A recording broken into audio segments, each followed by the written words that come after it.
Hello, welcome to rmproductions. We don't have an intro tonight because we deleted it from media assets, so I can't play it. How's everybody doing?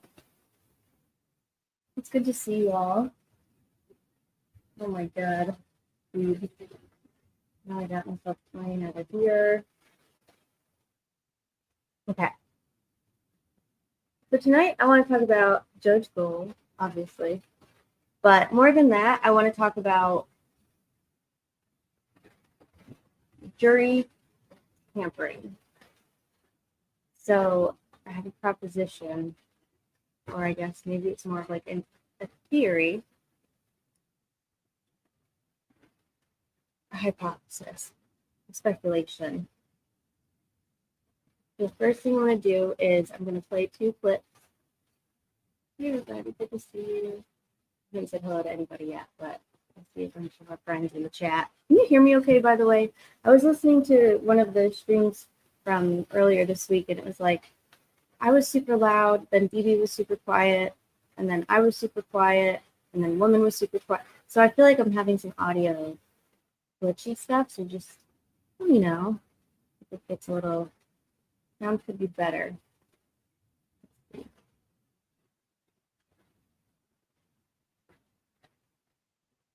A little fuzzy, a little muffled. Woman is just forever supportive. Huh.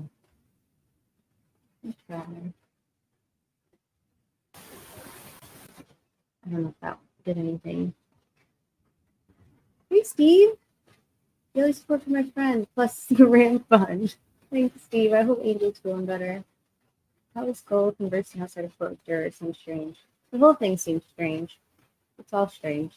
So I'm going to play 1 clip from Andrea Burkhart and Lawyer Lee in a mashup, about 3 minutes long, to give us kind of a refresher as to what it was like during the trial.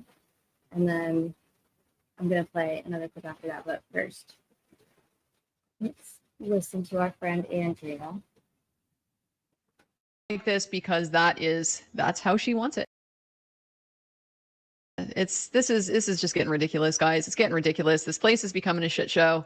It's really getting out of control. Starting to become hard to avoid the conclusion that it's by design, that it's chaotic like this because that's how she wants it. And so that's how it's going to continue to be, unless we can find some other way to get people access to the information. And the direct source is the best way to do it. The recordings are already being made. They're already a public record. So they should be available. As you know, they're not. So I'm on 36 hours without sleep. And I'm going to have to pretty much turn right around here and head back to the courtroom if I want to get in tomorrow. Try to get maybe a couple hours and then head back over there, midnight-ish, I don't know, and try to get some sleep on the steps there.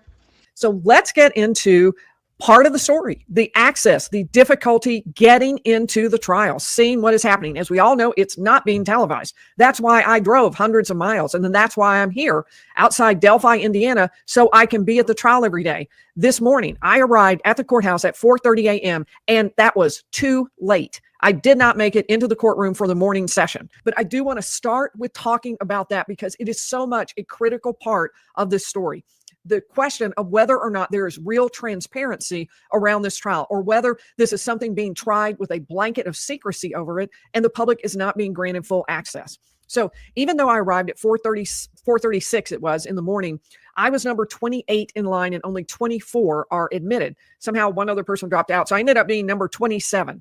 So at that was too late for that initial session. There was talk about how there's room in the back to easily add another row, but the judges made a decision that she will not be adding another row. In fact, there was another row during the hearings held this summer, but that has been removed. And those chairs are, I think, the ones sitting out in the circular atrium just outside the courtroom. So you are not, if you don't get in, you aren't allowed to be on the 3rd floor where the trial is. So here's what happens. You have to go down to the first floor and get in line for the afternoon session, but you aren't allowed on the third floor where the trial is. You can go up at the break, but today the jury was running a little late, so the judge didn't take a break. So everyone came out at lunch. They get right back in line. And when the doors open, everyone on the first floor hits the stairs running to the third floor as fast as possible, mad dash to join the line of people to get back in so that now access for the afternoon will be available. And everybody waits an hour to see whether they will or won't get in, just in case something goes wrong. After that hour-long wait, in which there is no lunch, there's nothing to drink, no food could be brought in, there's nothing. So that entire hour you wait again. And then, fortunately, I was able to make it in that second time to see the afternoon session. And fortunately, also so grateful to get notes from some of the people who were there. So someone tried to instill some order to kind of make a list. Okay, here's who was in the order. And the guard said, you can't do that. The judge wants it this way, no rules, and she won't agree to rule on anything. So it's intentional chaos is what I would describe it as. And it is creating a real difficult system where people can't get access. So when you think about it, I mean, is it even possible to cover this trial on an everyday basis? Because if you arrive at, say, 2 in the morning and you get into the trial at 8, the trial goes from 9 to 6, usually pretty close to 6. And then you have to go back. You have to prepare a live stream. You have to go live for an hour. And after that, you're a little too wired to sleep. So let's say you go to sleep at 11:30, then you get up at 12:45 so you can be prepared to make it to the courthouse by 2. Now, is that sustainable for a month, 6 days a week? I'm going to suggest to you probably not. And so I don't exactly know what the solution is here, but I'm not giving up. I'm not quitting yet. And I hope I can figure out a way that we can make it through, because clearly this is a crazy system. I don't know if it will get easier. It didn't as of today. When you arrive at 4:30 and you're already too late. Wow. Just wow.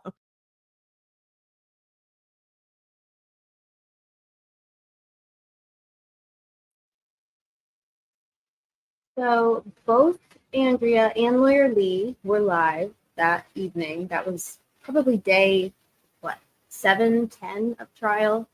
And they both went live at the same time, and they both opened their lives with that anecdote about how it was becoming increasingly obvious that this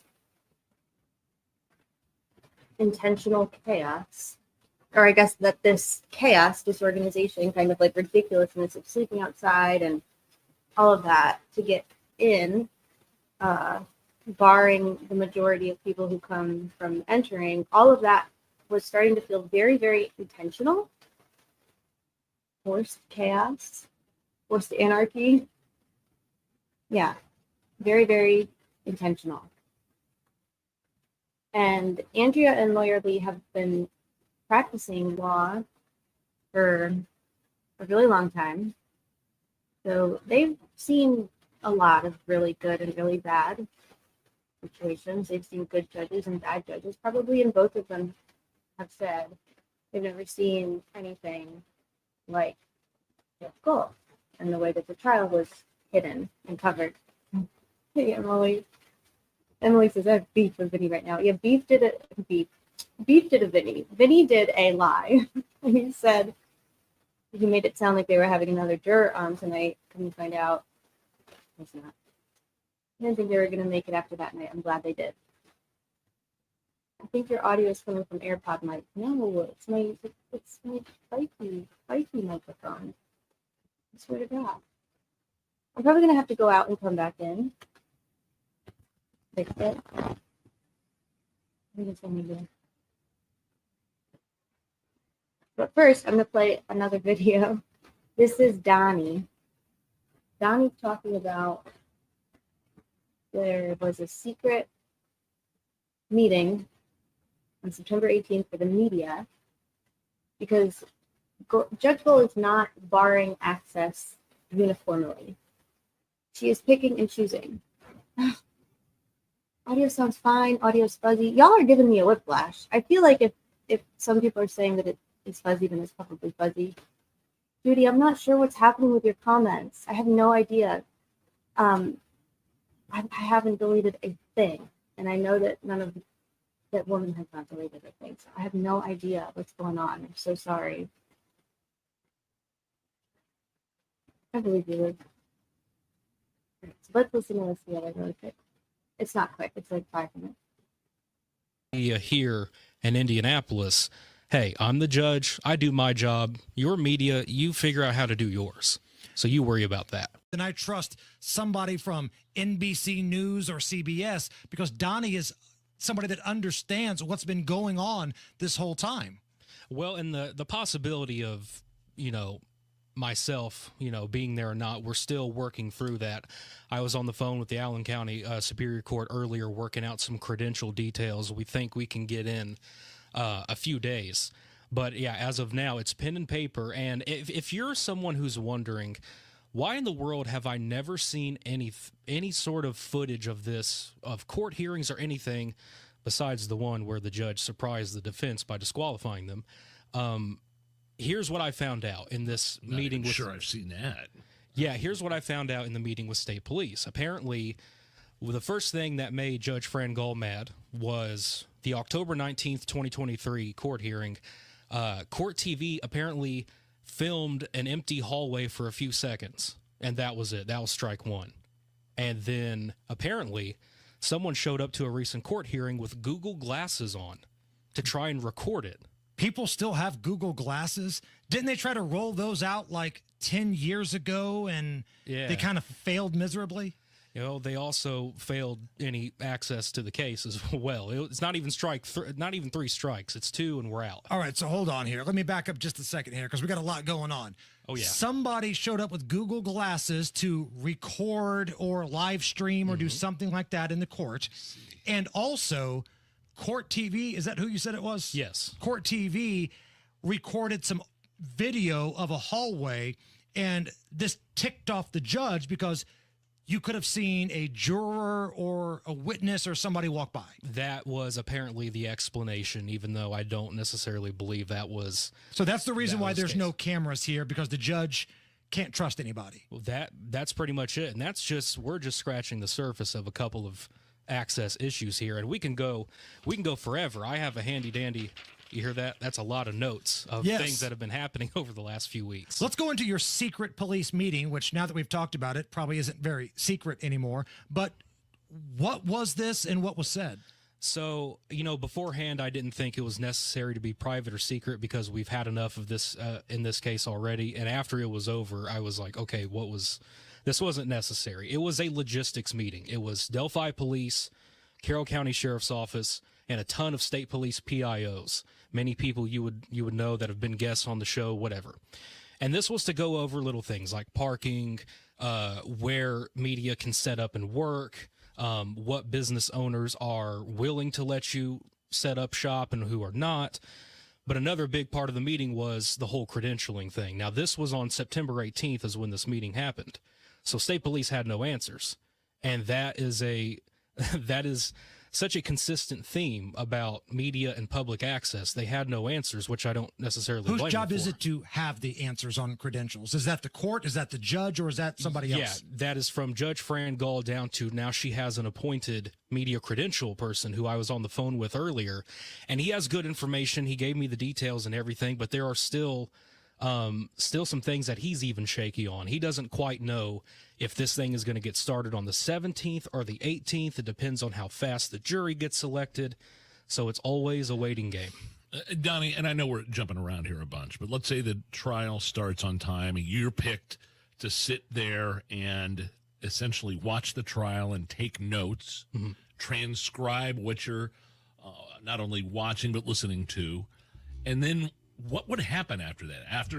After you are done for the day, you would then what? Hop on your laptop outside the courtroom and transcribe everything that you saw that day, and that's how, pretty much. I mean, that's like old school. Yeah, like way back before there was the internet kind of thing, right? So pretty much, I'm going to have to find wherever I parked in town, run back to my car, and get online and try and send something in. Can you go back and forth? So let's say we want you at 4:06 p.m. to give us an update on our show. You're up at the courthouse. There's still stuff going on. Are you allowed to go out, call us, give us an update, and then go back in? No way.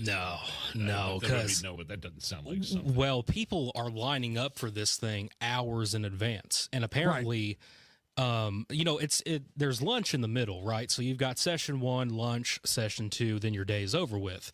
People are already lining up to try and get into session 2 at like 8 a.m. and media have lost seats that way.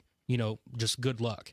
And the judge even told media here in Indianapolis, hey, I'm the judge. I do my job. Your media, you figure out how to do yours.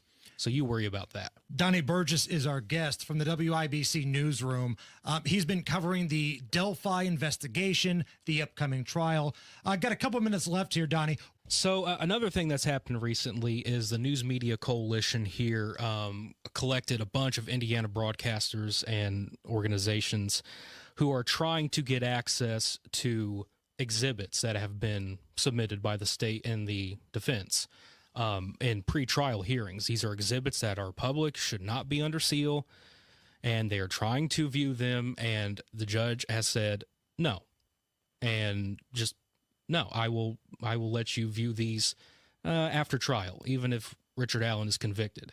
So again, the News Media Coalition is apparently taking some legal action to try and prevent her. They believe she is violating yet another piece of public access, information or law. So that's another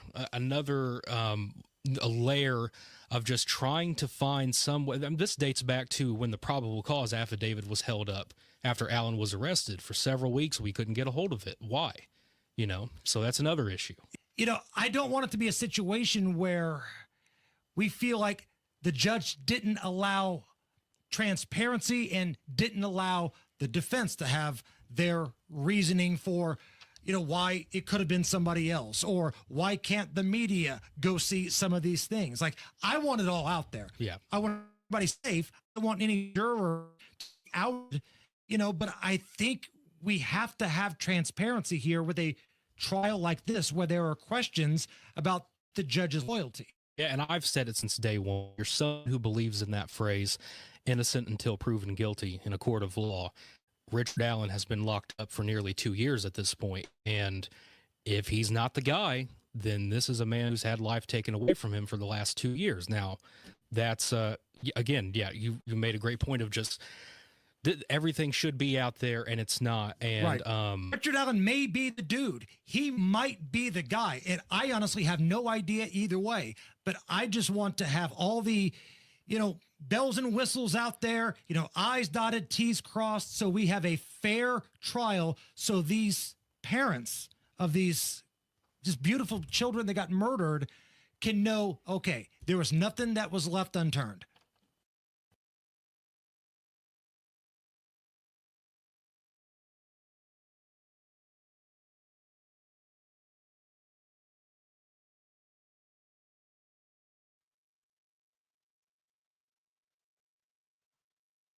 Everyone apologize to DB. Tell him you appreciate him. We were a little hard on him. So that was from October. Oh, hey, D. It's good to see you. I bet if I was Judge Jessica, you'd all love me. Oh my God, D. I'm sorry. I was a little bit harsh. You did a delete. You did a delete unto us, but that's okay because if it weren't for you. I don't know. Is that me? Here she goes, folks. Dude, that guy fucking sucks, bro. So it's interesting. She said, I'm the judge. I'm going to do my job. You're the media. Figure out a way to do yours. Shitty judge alarm. Shitty judge alarm. Hey, y'all, can you tell me if me and DB are at equal volume? Because last time I was really loud and Deeb's was really quiet. I was leaning back. DB's doot startled the cat. Doot. Sorry about that. Go ahead. So when I titled this live intentional, no wait, what did I call it? Intentional chaos and illusion of danger. What do you think I mean by that?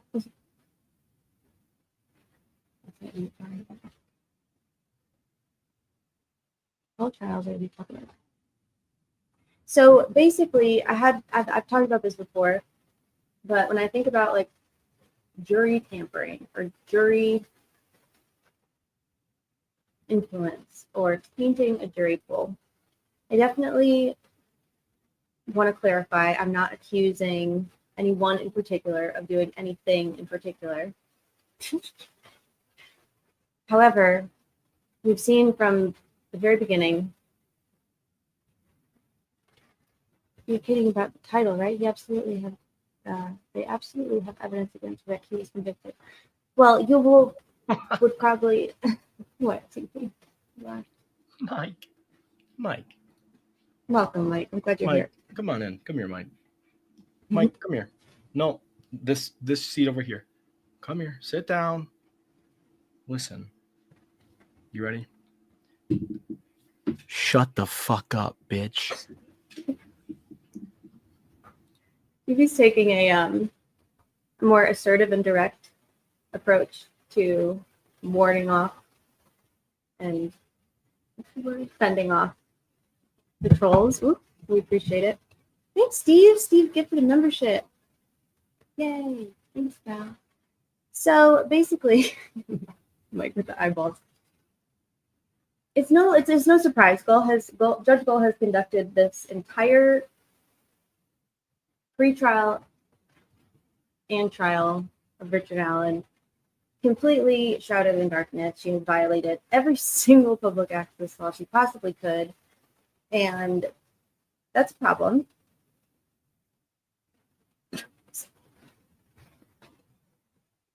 I'm gonna read something else.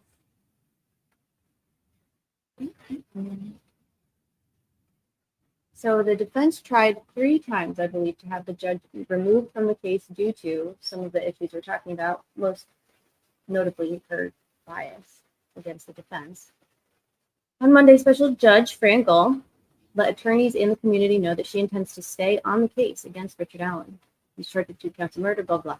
In her most recent order, Judge Gull denied the defense motion to disqualify her as the judge of record on the case. In doing so, she stated that she would address each of the allegations of bias, of which there were many.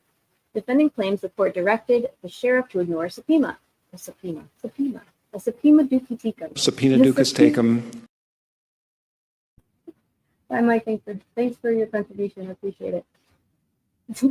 The court directed an email to counsel on June 14th regarding the witness refusing to cooperate with the service of subpoena. So this was when basically Baskin was excused.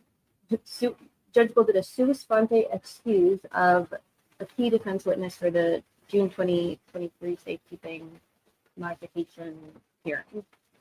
And she essentially, so the defense is claiming that Gull. Douchebag leaving. Clear the departure lane. Everyone's saying my audio is bad, BB. Can't be worse than Mike's hot takes. Can I come out? Can I go out and come back in? I mean, it can't be worse than this guy.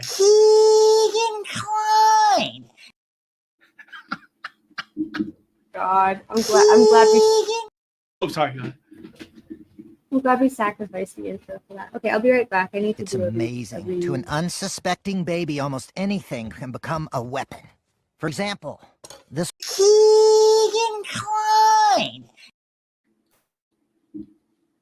Dude, I need to find the Tobe liaison bee. I need to talk about him. Talking about Tobe liaison bee. DB, you lacking so much RAM. You supporting Windows 95 graphic? My computer has 64 gigabytes of DDR5, 5.7 gigahertz RAM. That's not made up. I lie about a lot of shit. I am a liar, but not that. I wouldn't lie to you on that. Yeah, it's not an airport. You don't have to fucking announce your departure or carry shit in our little rolly cart. Has DB been in the fiend sauce? I don't drink. All I do is whip it. I'm sober. I'm on a mission. I didn't flunk charm school. I got arrested. There's a difference. What did I delete? Also, I looked at your comments, Judy. The very first comment in the live that I can see in the background here, in the back end, is yours. It just says they've removed it again. It's suspicious. It is suspicious. Anyways, damn, this chat is slow. What is going on? Pre-melatonin TV is wild. Well, I'm here.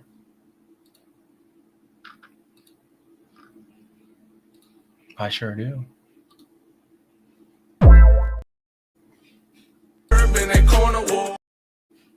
Keegan Klein.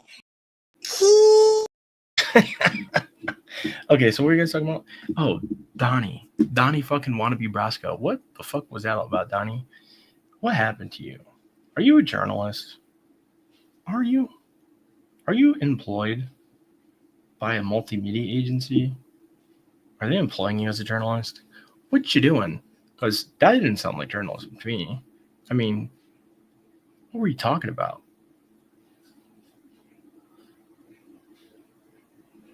You got so much wrong. And like, it was easy shit. Do better, dude. You know? Am I going to be up here alone? Am I going to stop this? Tiobi? Why is his name Tabe? Tabe. To be or not to be? We are being censored. Probably. Is Stephen Mullins still employed? Yeah. So anyone has ever seen those questions? The whole, my thought in my head, I didn't realize that other people would think this until I seen somebody say this in T's chat. They were like, why would Coffindoffer even think that these were real? Because he didn't know who Steve Mullen was or Jerry Holman. And I wanted to explain. Those searches were like, imagine Rick saying you're an asshole to Mullen and then going home. He'd be like, how is that guy still fucking employed? Like, he used to be the police chief? What the fuck is he? Why is he still a cop? And then Jerry Holman, not a liar. So yeah. Ray Annette P. I believe that those COs, guards that are Odin's, forced him to confess repeatedly. There was a lot of background noise while he was confessing. They've been torturing him to a shell of what he was. Yeah, for sure, they tortured him. Maybe not the way that a lot of people think about torture, you know? But Lindsay says, DB, Coffindoffer has her heart in the right place. It's just not great with social media or stuff like that. Social media, trespassing laws, Google Analytics. Have you guys ever seen the clip of her on News Nation? She's like, look, how did Brian Koberger's name start getting searched? Start getting searched on Google Trends. All the way in October, or I'm sorry, December. Why were they searching December 1st? And it's like, lady, this is the range from December 1st to December 31st. He was arrested on the 29th. So yeah, she thought that like the beginning. I mean, people said this same shit about Richard Allen and Google Trends. Truly embarrassing. We it a accident cover up. Ray, you are right. True. Why'd they do that to Ricky? I'm very sad. I'm stuck using my phone and not my PC right now. Dude, Lindsay, le mebe. Why? Are you doing a travel? Are you doing an out and about? 30 seconds. Put a 1 in the chat if Ange has a poor concept of time. Myself, I have a very poor concept of time. I understand. I'm understanding. Coffin Flapper is full of it. Where's the treasure trove of DNA she had? Oh, she has some DNA, all right. She might have some extra DNA, you know what I'm saying? That's fucking... I apologize. That's uncouth. Unbecoming.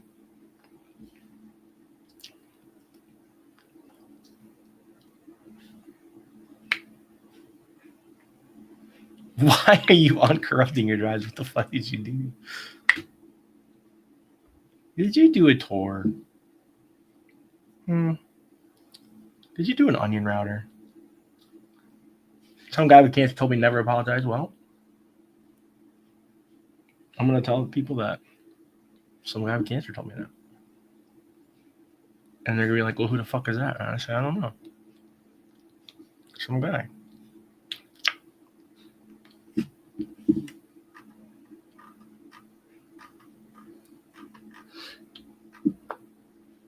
Pipe. The Constitution says that all trials are to be public. He was convicted on a bullet that wasn't shot. They're corrupt to convict him. And the trial proves it. Yeah, I totally agree.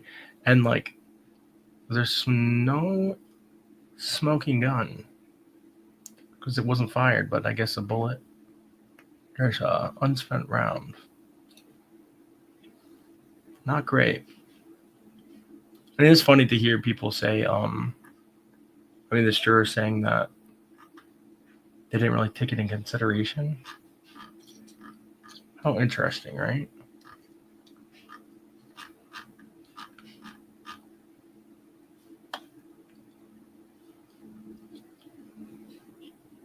Sweet. Hella is about to post a video about the court TV juror interview. That's excellent. Vinny was a lie. There was no juror. Emily, I got to tell you, I had steam coming out of my ears when I heard there was a court TV interview and I could not find it. I was fucking going insane, dude. Wasn't Kelsey dating the son of Odin? What? Loki? What? No, the brother? Dude, I don't know, man. That's intense. Me too, DB. Me too. Excellent. Perfect. Standard. My computer is so slow. Well, is it slower than Keegan Klein? in a 100-yard dash?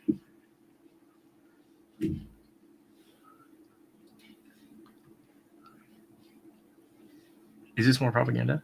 I mean, should you subscribe to Mindshock? Yeah, maybe. Mindshock. Can somebody get me a clip of Mindshock saying, liaison bee? Oh, hi. Perfect. You're on mute. Where the fuck is Judge Jessica? GMT's chat. Everybody. is. Yeah, except for we got our loyal peeps are here. It's fine. It's fine. I just didn't really feel like listening to the juror interview again. So. Oh. There's a juror interview? No, they're doing like a rehash. Audio low. What the fuck's going on? Hello. Why is my audio so bad? Can you hear me? Yeah, I can hear you. Why is my audio so fucking bad? I don't know. I'm gonna start screaming. Muffled motherfucker. Why does it keep doing it? Hold on. I'm gonna take you down just so you're not looking all crazy and skinny. It's very unsettling for the skinny. That was a very small middle finger, but that was the shortest middle finger I've ever seen. I had to fucking double check that one. Got your ass. Got your ass, girl. Yo, what's up, Judgy? It's Judge DB. They really do be doing some crazy shit, you know what I'm saying? And she doesn't have a computer. She has a Mac. You may say to yourself, well, aren't those computers? I don't know, are they? Isn't it a personal computer or Windows device? How about that, Brad Weber? I think it's his name. Yeah, what about him? What, do you know him? You gonna have him come on? Come on, Rayannette. Give us the deets. Sir, ma'am. Chilo. Hey, is it Chilo or Chilo? Chai. Yeah, we've been putting the ire into that story ourselves, and there's some wrinkles. There's some creases. I don't understand. What do you guys think? So, Ellie Baker, warning, I'm going to do it one more time, just because Judge Jessica, I don't think, heard this, and I think it's really funny, and I think Judge Jessica would find it funny. So if you need to throw your phone across the room really quick or mute, I'm going to do it in 5, 4, 3, 2, 1. Oh, all eyes sent me that clip. She said, you're going to need this. I said, boy, did I. What a good friend. Last time. What happened to DB? What do you mean? I'm me. I'm going to be what I set out to be. I'm going to do a screen. I don't know why the audio's so bad. No, it's fine. If EAGO's up, hey, can we react to it? Hello? Can we react to it on live?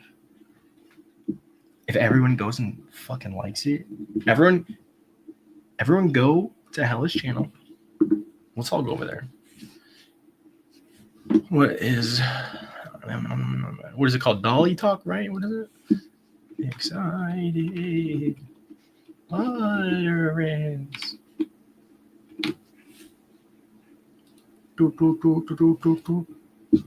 Here we go.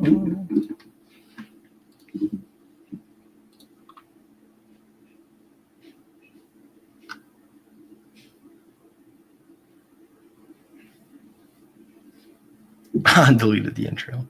Dude, accident. You feel me?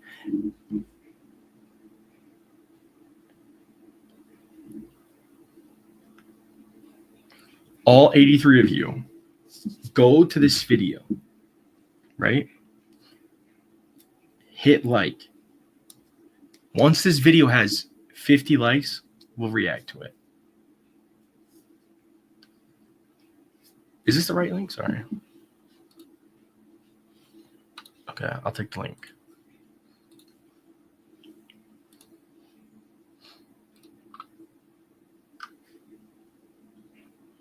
$50 likes.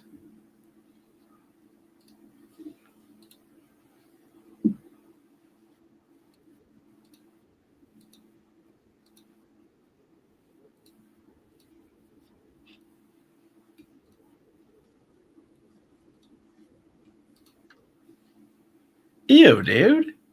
16 likes. That's not enough. 16 minus 50 is negative 34. We gotta make up for that. Uninstall and reinstall. Do that. Sir, I was born female. Always have been. Always will be. I'm old. But very always female. Well, one part of you will... Never mind. This guess I'm weird. Oopsies, pewish. I liked and shared. That's very nice. It not recognizing me, dumb Mike. What do I do? Yeah, I think maybe get a new computer. Computer. I think our AI DB has become self-aware and determined humans are the enemy. Well, they are. Well, this is the thing. This is what's fun about this. Once that many people like it, we're all gonna go watch it. They're gonna watch it at the same time, and they're gonna press refresh 4 times, and they're gonna play it in the background 4 times tomorrow when they're doing other stuff.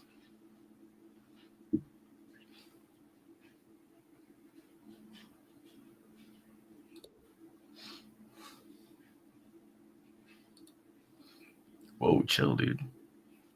Whoa there, Nelly. Oh, we got a grump back here in the the world's smallest grump, dude. Literally on my screen, I just see a little 50 by 50 window of just the grumpiest little chick of all time. That's what I was looking at. God. Is that any Your mic better? sounds a little fucked up. Oh my God. But no, it does sound really good, actually. Is it any better? Wait, I can hear it on the. Hold on. Yeah, can you mute the other one, dude? What have you been doing this for 3 years? Oh my God. Okay, it's better. Whew. What Oh, are we yeah, it's doing? much better. What were we gonna do? But was I really grumpy? I didn't think I would look. No, just in the background. I know how much you care about this I program. don't care about fucking anything, man. I don't give a fuck about it. I know What are what we you doing? care about this program, and What just are we knowing how watching? much work you put into it and everything, and I'm to just getting have- crushed right now. Let's Nice. go. You're getting crushed. I'll tell you later. Okay. Moving on. What were you gonna do? Well, I was gonna show the Hella. Hella copyrights. I mean, she got some footage of a program, and I was gonna play her footage. Mm-hmm. But now you're back. Yeah. This is all ploy just to get people to go like her shit. So Yeah. Well. Okay. We can watch it. well, I said 50 likes. What's it at? We were at negative 34 likes. It's at 25 Negative likes, 34. guys. Can't watch. Let me do it. Let me share it. I'll share it to all of my minions. Just kidding. I don't have any minions. That's just me. I'm already here, and I already like this. So I know you are here. DV, you're the best. I was after I bullied you too. You were like, ugh, yeah, that didn't faze me at all.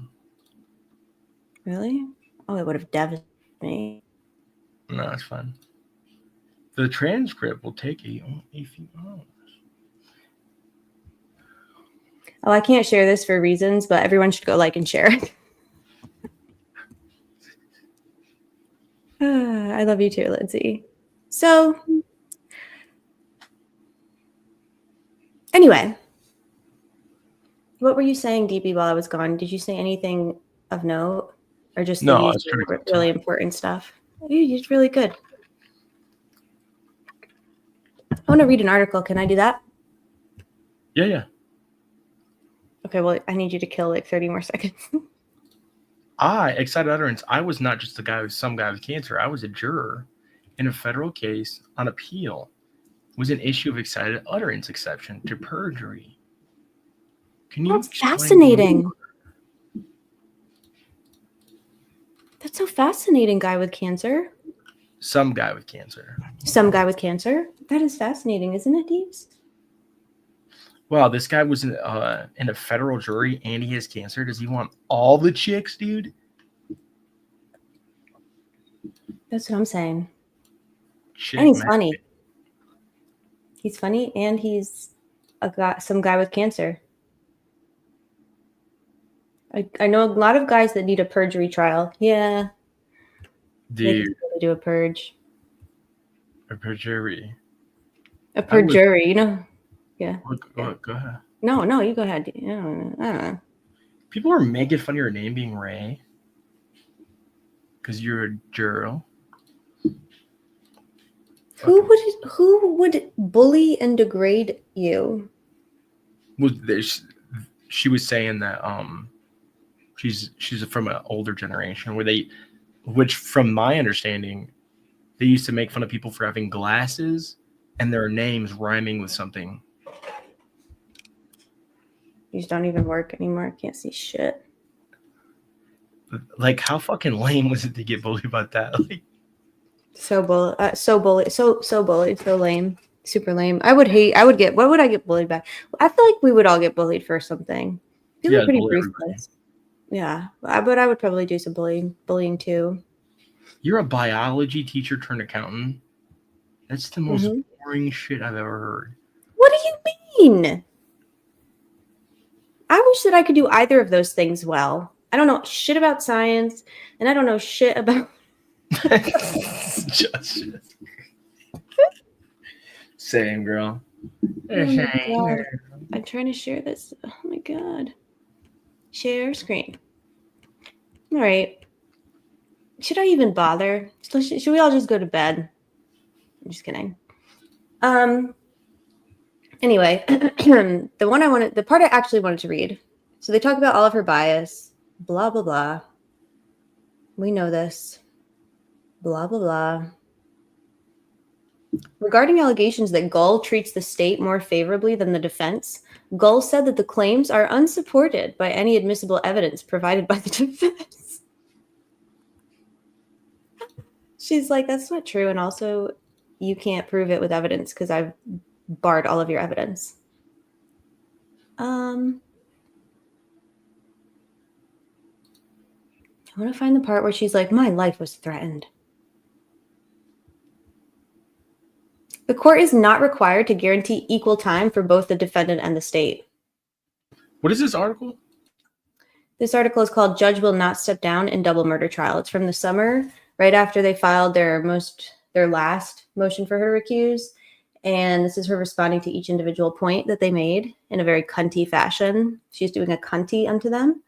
And so she's basically been like, nuh-uh, of everything. She's mad that they called her out for being friends with the softball park. She's friends with the softball park. Everyone should read this. It's a good reminder as to how absurd and awful she is. But I do want to read one part.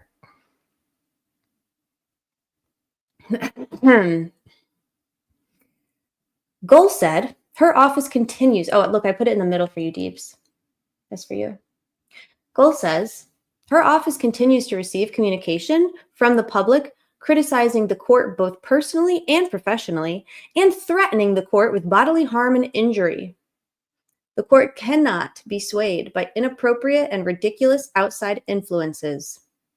As for allowing cameras in the courtroom, the defense claims that Gull only did that on a day she planned to admonish them in front of their client and the public.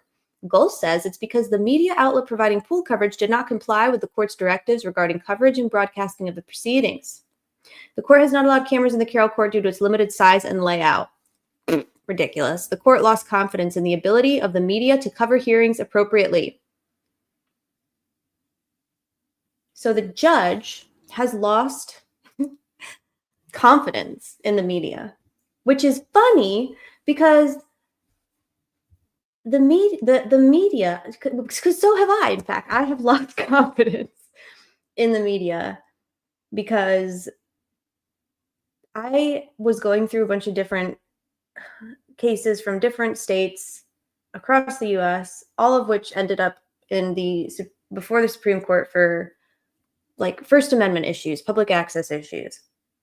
And the amount of cases that landed before the Supreme Court in various circuits for reasons related to transparency and judges barring the public, the media, defendants, etc., from exercising their First Amendment right to free speech, from their right to assembly, all of these things that are, believe it or not, despite the Olympic somersaults and flips and like tricks that the state has done to gaslight us into believing that we're not entitled to public information. We actually are very entitled to public information. It belongs to us. It belongs to the public. And it's very, very, very important. Judge Jessica asks, oops. Where are you, Judgy? Aren't all the emails from the public on the docket, so we would see the threats of bodily injury. Yeah, and the defense also called her out later for lying about that because there literally are none. She has never gotten a threat of injury or bodily harm or whatever the fuck she said. And this is kind of a theme. The state and Gull is an agent of the state. If you agree or not, I don't care. She is.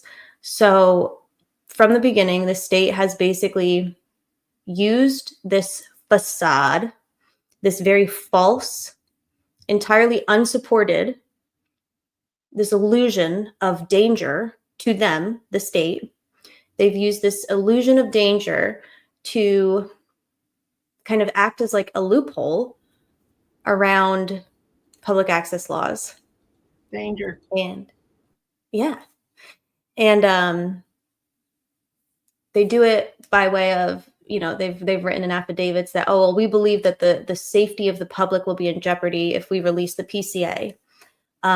It represents as like a substantial harm to the public and to the defendant and to the families. They used this illusion of danger. What's this?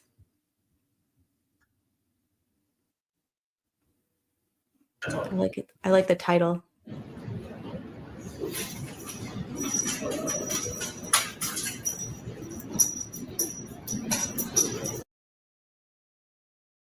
Who here can count? 1, 2, 3, 4, 5, 6, 7. Hey, guys, be honest. Is that a cop right here? Is this a cop? Do we know for sure? Can we tell? What is that? Fucking I lost count. Who's got the count? Keep it going. Anyways, is this a hallway?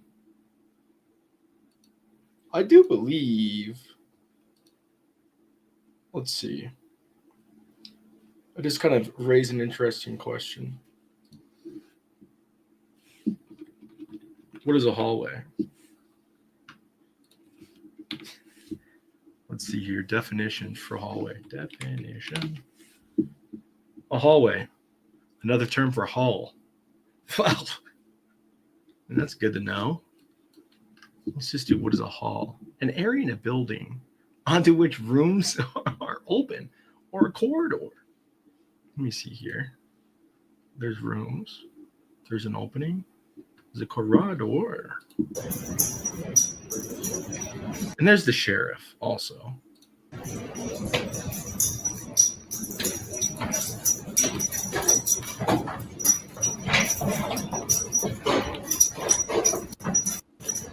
Is this a hallway? I got 17 seconds on the back of his hand. Yeah. Judge Gull got mad that they filmed the hallway. Well, the only fucking hallway footage I've ever seen is one with 15 law enforcement officers forming a barrier. Now, if you just put Rick Allen walking into court or in court, all you see is this monster surrounded by 10 police officers. The sheriff, the Indiana Department of Corrections Special Response Team, the best of the best. And saying you're the best of the best in the Indiana Department of Corrections is not exactly, Harvard law, but you get the idea. Fake ass bullshit. It is fake ass bullshit. And can I delete some of these tapes? Yeah, you do whatever the fuck you want, dude. I just want to delete a couple. I just want to put up like one thing, two things. Are you gonna be mad if I delete Dale Gribble? No, you can delete all the Dale Gribbles. I'm gonna delete all of them. The names of these are really funny. Which one? All of them. You spelled sweaty. You spelled sweaty.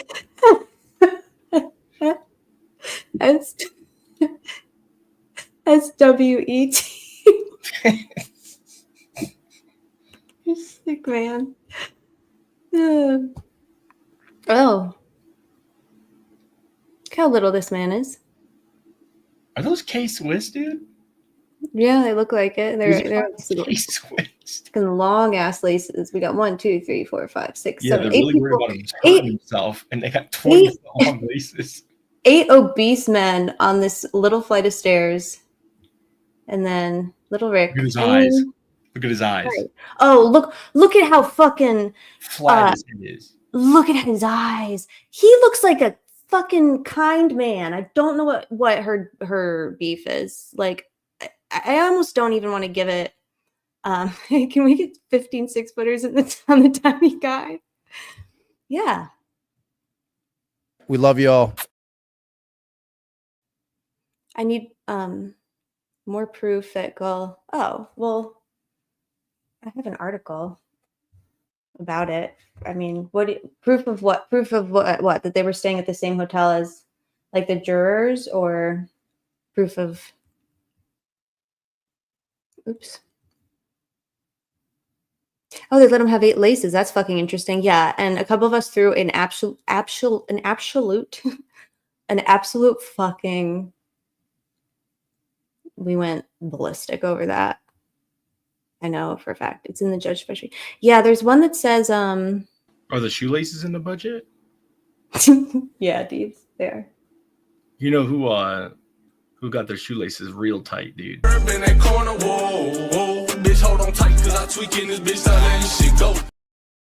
Motherfucker on his first week off, dude.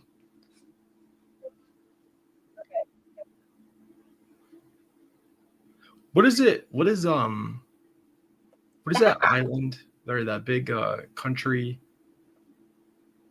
in Europe? Say more, babe.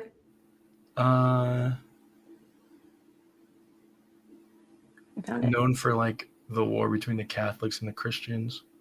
The Inquisition. The Inquisition. What is it?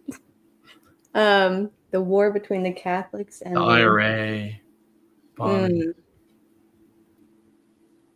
Interesting. Sinead O'Connor. Yeah. How do you say her name? Sinead. Interesting. I like how you say that, DB. It's nice. Sounds nice. Yeah. Some guy with cancer says the UK. No. The other one. What was the question? Mandy wants to know. Fair enough, Mandy. Me too. What is the country where the Cliffs of Moher are? Oh my god. You love you a cliff, Deeps. Is that your favorite thing ever? The Cliffs of Moher? But if you were born in the country, you would be called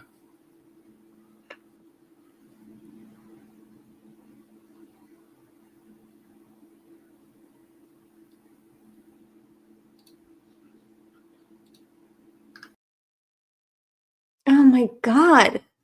Motherfucker, I was about to show him something. This is why I forget his fucking questions. Irish citizen? He doesn't know what those cruel guards are doing to do next? Yeah.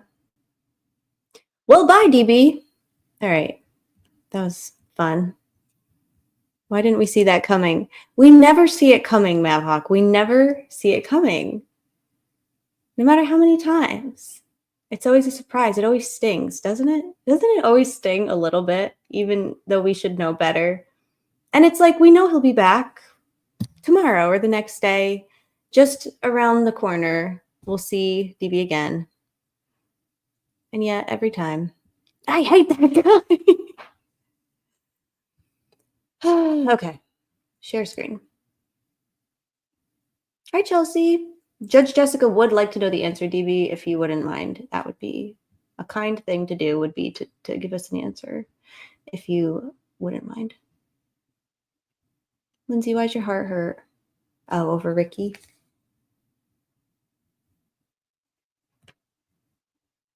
I believe Kat asked for more proof of the judge staying in the hotel. This is the article. I think my Google Drive link, I don't think I've made this one public yet, so I will.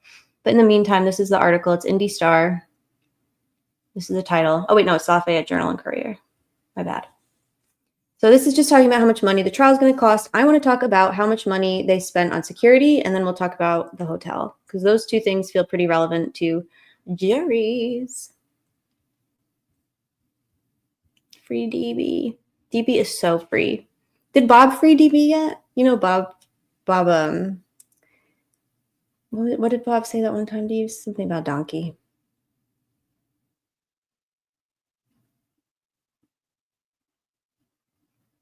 I still don't get it. It's okay. The largest expense for the trial was for security personnel, which totaled $719,910. Carroll County taxpayers paid $223,320.44 to Extra Duty Solutions for security personnel, which coordinated off-duty officers in the North Central Indiana area to help during the trial, including off-site security. Carroll County Emergency Management Director Mike Fincher said, "That's your boy, DB. That's your boy." Extra duty morphed into Seacoast business funding, Fincher said. Whatever that means. They did a morph. Oops. Taxpayers paid $465,068 to Seacoast business funding for security personnel, according to the spreadsheets. Additionally, Allen County, where the jurors were selected, billed Carroll County $31,521 for security costs. Carroll County bought two new metal detectors for the courthouse, indicating that the first payments for both totaled $24,335. The county also bought an X-ray machine that cost $14,637 to install and $24,335 for its first payment, according to the spreadsheet. On the southwest side of the courthouse, a fence with black shrouds was erected for the trial to block the public's view of jurors' arrival and departure, as well as the comings and goings of Special Judge Francis, Gull, and Allen. That temporary fencing cost taxpayers $2,149, according to the spreadsheet and confirmed by Fincher. The county also paid $3,570 for an awning over the entrance to obscure any photos or videos that someone might attempt to take of jurors from a drone, Mike Fincher said. On October 18th, the first day of evidence in Allen's trial, photographers stood in a public space near the jurors' entrance to the courthouse property, which was permitted by the court. Some of the photographers apparently took photos of the jurors' vans as they arrived. Pause. That didn't happen. So apparently, should say allegedly, and we now know that did not happen. Gull ordered the van windows be heavily tinted so no one could see the passengers. This cost the taxpayers $2,390, according to spreadsheets. Those were the tinted windows on the vans. So listen, the fucking van windows were tinted heavily. Nobody could see in the windows. And yet this woman is convinced. This is called paranoia. This is called faking a terrorism. Yes. This is literally called creating and curating and inventing and then feeding a false sense of danger. There was no danger. Yeah, I have it, DB. I'm going to play it right now. Should I play it right now? Let me first, I think what I'm going to do is I'm going to read what the juror said on the certain podcast. I'm going to read exactly what she said, and then we're going to listen to the escape from the incident.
It was Sarah Carva. Funny.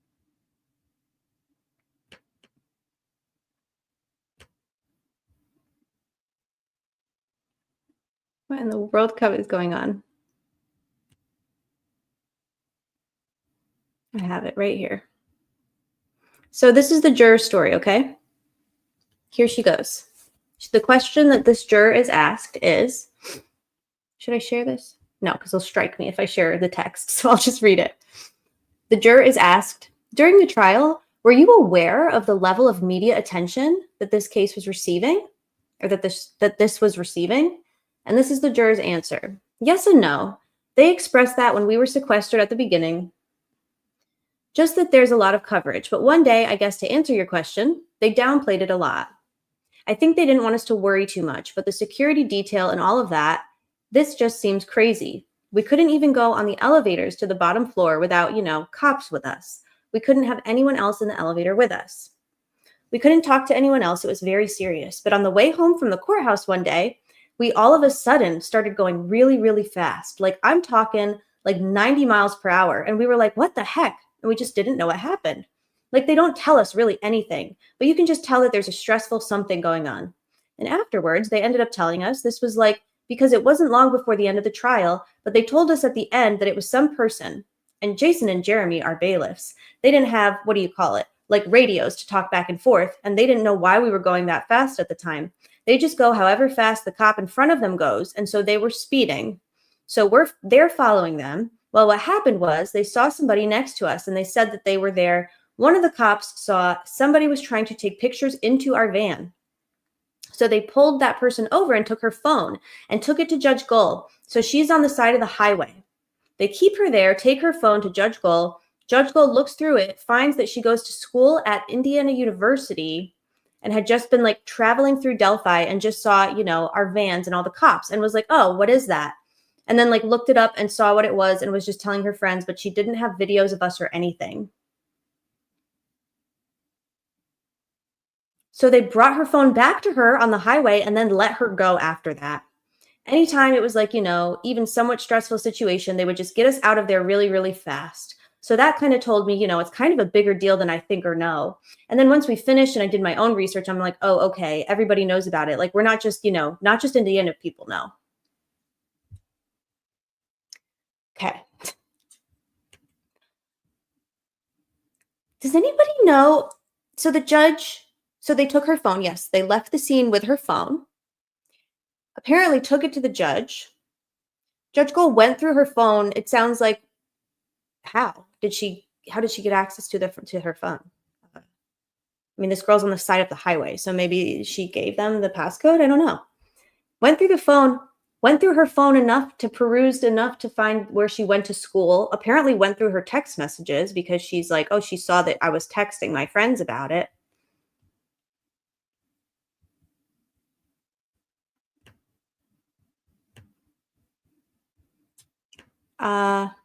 This is crazy.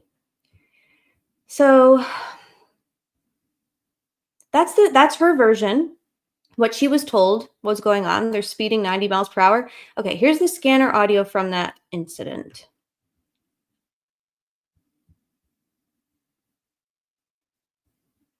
Phone crops up. Vehicle at the Sorry, hold on.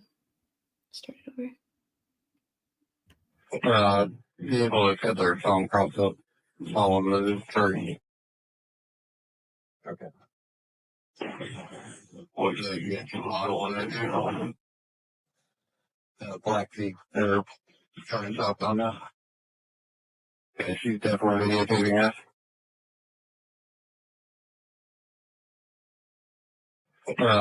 Vehicle at their phone crops up. Follow the tree. Okay. What's that get you model on that vehicle? Black feet there turning up on that. Yeah, she's definitely videotaping us.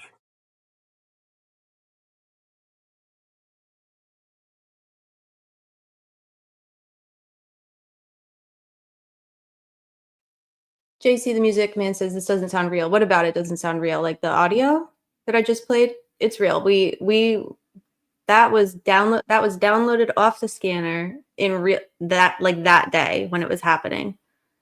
Yes, it's the scanner. Correct. Yes, it is the scanner. It is real. And they did tint the windows. They paid $3,000 to heavily tint the windows. They have $3,000 worth of tinted windows. Why does it matter? It doesn't matter. Here's another thing that's crazy. She's allowed to take pictures of a juror van from her vehicle. She's entirely allowed to do that.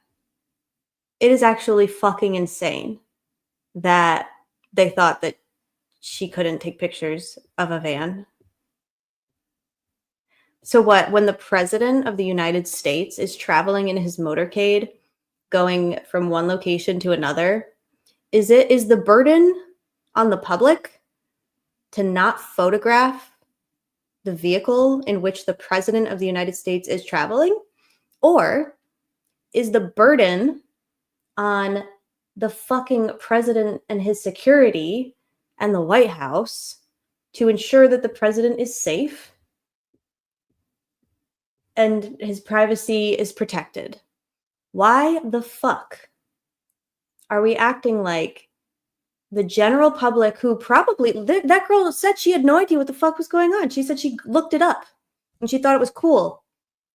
The level of self-importance and this like terminal uniqueness and specialness that law enforcement and the judge have kind of designated to this case, basically, and this defendant. And I don't even mean like specialness in a good way. I mean it in a really bad way, because we've already established time and time again that they continue to treat Richard Allen differently from every other defendant, pretrial or convicted inmate in the state of Indiana. They continue to treat him differently than all of the other people.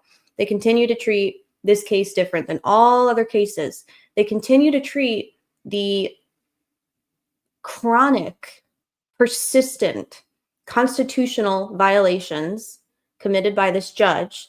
They continue to treat it differently than every fucking other case. They just ignore it. Why has the media not hired collectively one of these fucking enormous watchdog organizations that exist for the sole purpose of protecting public access and protecting our First Amendment? Where the fuck are they?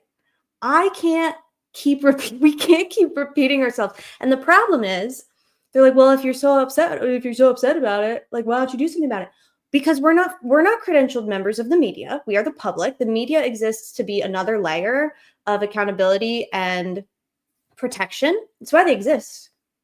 I don't expect journalists to come into my work and start doing therapy. I'm not a credentialed journalist. I can't put my press badge on and walk into a place and that's why they exist. It's their job. This is their job. Their job is not to protect the media's access. Their job is, as the media, to ensure public access. That's their job. They have a really fucking important job, by the way. The media, just because they've made them a joke of themselves, doesn't mean that their job is not critically, fundamentally important. And that's why we are giving them such a fucking hard time. And that's why we hold them to a higher standard. You can't be the only one of 12 people allowed in the courtroom in the most high-profile case in the state of Indiana fucking ever. One of the most high-profile cases in the United States, certainly in modern times. You can't be one of 12 journalists allowed in there and then exit trial that day and report out to the world that the defendant's daughter got on the stand and said that she didn't love him. You can't do that. This is why the media is a joke. This is why we don't fucking trust them to cover this case or this trial or to do their jobs. And that is why the public is growing incensed. Incensed. And it's not getting any better. The trial's over. We still don't have access to the public exhibits. Oh, and by the way, now Judge Gull is really on her bullshit, because the defense attorneys who had 30 days to file their whatever they were going to file, whether they were going to do a motion to correct error or just a notice of appeal, they had 30 days to do that. And in order to do that, it was critically important that they had a transcript, a record, official court record of the proceedings that occurred on October 28th, 2022, the initial hearing for Rick Allen. Critically important for purposes of their motion to correct error under a very, very tight fucking timeline. By the way, they can't communicate with their client because RDC and DOC have made sure to continue treating him differently than everybody else. They whisked him away and put him in the hole, and now he can't call anybody for 6 to 8 weeks. Okay. Not only that, the defense attorneys request the transcript in December, I believe. Actually, no, they requested it in November, and Judge Gull denied it. And people are saying she didn't deny it. She just said she was forwarding the request to the appellate attorneys. She denied it because if she granted it, they'd have it. And they don't have it because she won't give it to them. I don't care what her reason was. It was a bullshit reason. They were entitled to it. And she still has not had that transcript produced and given to the defense attorneys for the motion to correct error that's due to be filed in a week. So that's crazy. That's a denial. That's a denial. They didn't have. That's a river in Egypt. True. It is. He didn't even have appellate attorneys at the time. So for her to say she's forwarding it to his appellate attorneys is it's disingenuous. It's another bold-faced Gull lie. She denies that. A bunch of members of the public, myself included, Courtney, Sleuthy, a ton of people in here, whoever, I'm sorry if you've requested something and I didn't say it, but like a ton of people, members of the public, criminality, on their own dime, in their own resources, their own time, have requested from Jody, from the court, certain transcripts. And in the past have paid and are willing to pay for those transcripts. And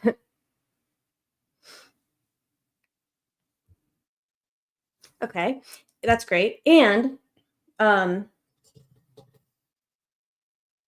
so she denies the attorney's request, which is insane. They're still waiting. They'll probably not get it. And by the way, the initial hearing, it's 8 to 12 pages was her estimate that she gave Sleuthy. 8 to 12 pages. That's how long the transcript would be. And she still hasn't given it to them. Interesting. We, the public, have requested transcripts from the July 30th, 31st, and August 1st hearings that occurred over the summer, the public hearings that occurred over the summer. We've requested transcripts from those. We don't have Kevin Murphy's testimony. We don't have Dr. Wallace, which we probably won't get. There's a bunch we still are waiting for. Still not those. She still has not sent those out. Torso contacted them before trial and they told him to beat it. Yep. Then Sleuthy and Courtney and I think Oksana has put in a lot of requests. A lot of people have since, probably in the last week or so, made requests, all eyes to the prosecutor. Like a lot of people have made requests to the prosecutor, to the sheriff's department, to, and to, I almost said something really funny. Prosecutor's office, the sheriff's office, and Jody and Sharon. So all of the people who possibly could have been the record holders have received requests in the past week, and they're shuffling people around. They're pointing people in different directions. Nobody is taking responsibility for being the one who is supposed to, whatchamacallit. Anyway, we requested the October 28th initial hearing transcript too, I think 2 weeks ago, or three weeks ago. December, sometime in December, I don't remember when. And we're told, like, okay, it'll take a couple weeks. Yesterday, on the 14th, Judge Gull decides to take it upon herself, sua sponte. She starts contacting people directly. That's awesome, Ariel. Good. Yeah. Here's the thing. If you possess a piece of public evidence that has been submitted on the record in any way and it's not sealed, fucking release it. She can't do shit to you. This woman can't do anything to you. She is a tyrant. She has a disorder. This woman is really, really, really, really sick. She's a sick woman in a position of authority, and people are afraid of her. But guess what? Y'all don't have to be fucking afraid of her. She can't do fucking anything to you. She is on her way out the door, and I think she knows it. She's not going to be a judge forever. She's never going to be on the Supreme Court of Indiana. They don't fucking want her either because they can't stand her crazy ass. She sucks. Send it to Judge Jessica. She will leak it for you. There are a dozen people in here that will leak shit for you if it's public because that belongs to you. Do y'all realize that belongs to you? It's your property. You're the public. That's public information. It belongs to you. It doesn't belong to Judge Gull. Todd click. He might as well, you know? He fucking might as well. So anyway, the 14th of January, 2 days ago, Judge Gull sua sponte, if anyone has the picture, I think I have the picture somewhere. Fuck that picture. Of an email that Judge Gull is sending to all people who request any records. I'm just going to read it. I don't need to share it. I'm just going to read it.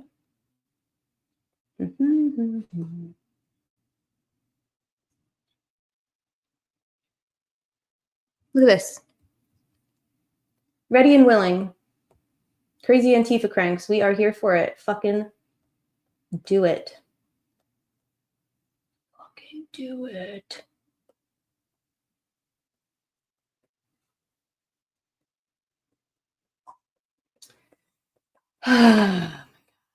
Here it is. To whom it may concern. I'm just gonna do this. Please hold, y'all. Y'all are so patient. Oh my God. DB just pushing the nut button. Y'all are great. Y'all are fantastic. Hey, Classic Overthinker, welcome.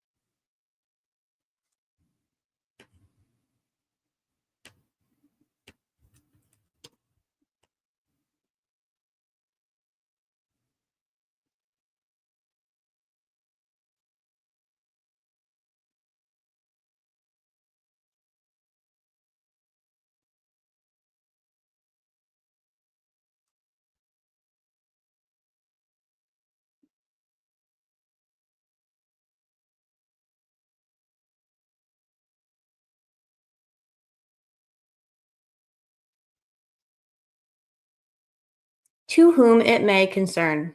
This is an email Judge Gull sent. Nobody emailed Judge Gull, by the way. They emailed her court reporter. They emailed Sharon. They emailed her John Magali court executive, whoever the fuck.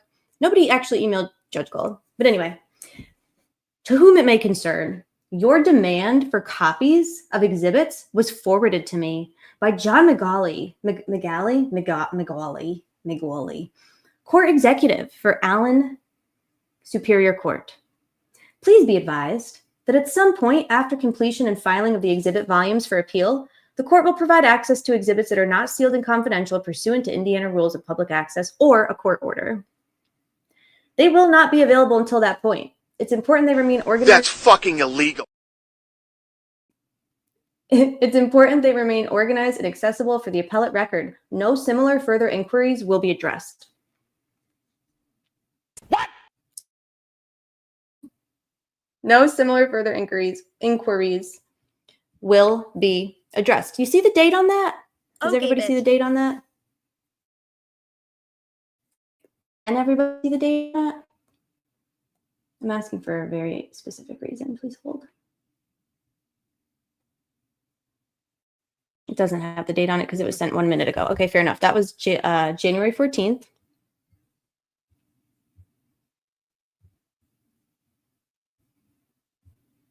And then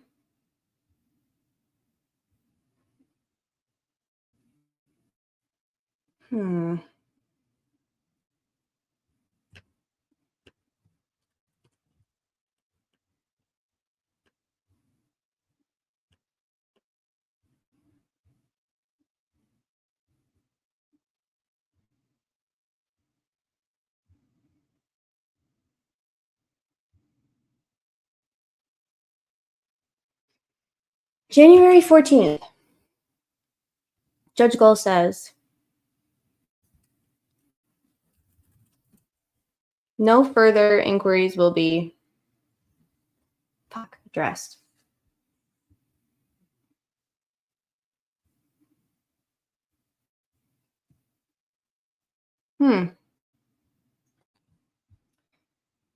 Interesting. Wouldn't you know it? Yesterday afternoon,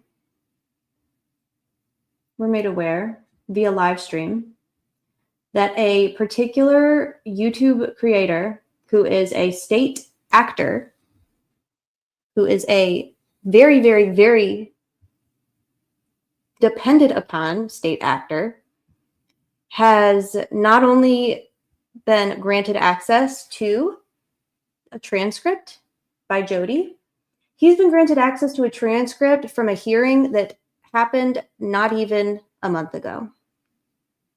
So basically, what is happening is the court, the arbiter of justice, this certainly not biased judge and her court reporter who works for her, hi Boone, is granting discovery requests. Granting records requests, transcript requests to state actors before she's fulfilling the critically important requests of, no, it had Gray Hughes' name on it. I'm looking at it, to Gray Hughes, and he paid for it. That went from Jody to him. And they are providing, I gotta take Boone out. He's being very, very demanding right now. Deebs, Boone, lay down. You want me to play this? Which one, Deebs? Oh, the one at the bottom. Okay. We're gonna play something and I'll be right back. Don't go away.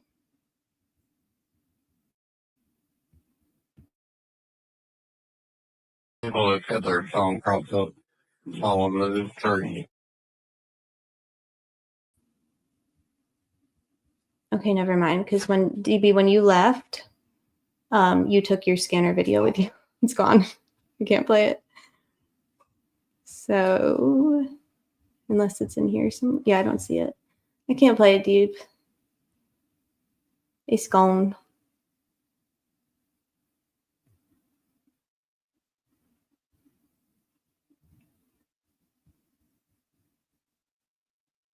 What if I tricked him and it wasn't gone? We just wanted him to come back. No, it is gone. Boom. Oh, okay. Can you play it without me, DB?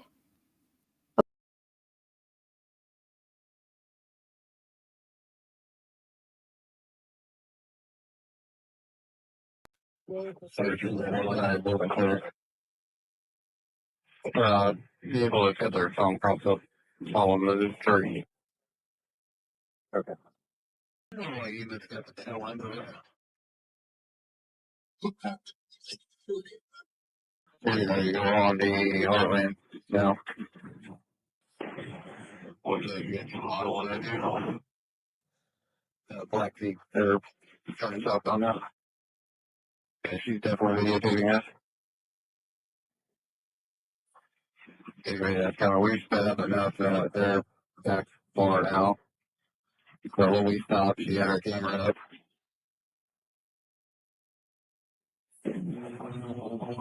Got people still trying to get an idea.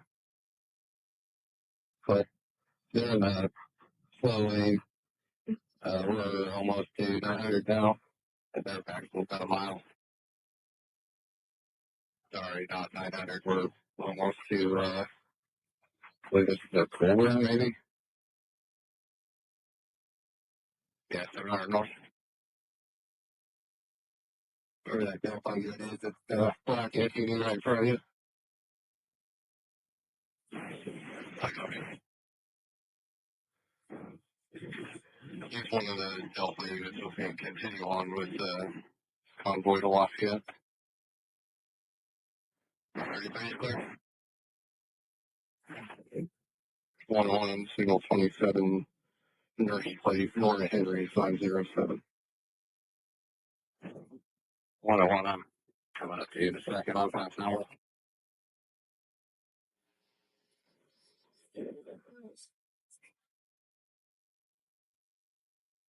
One, you're 1020. We're on the lane southbound to avoid the 700 door. 137. 137. It's on any date, but I really got some good email messenger, I believe.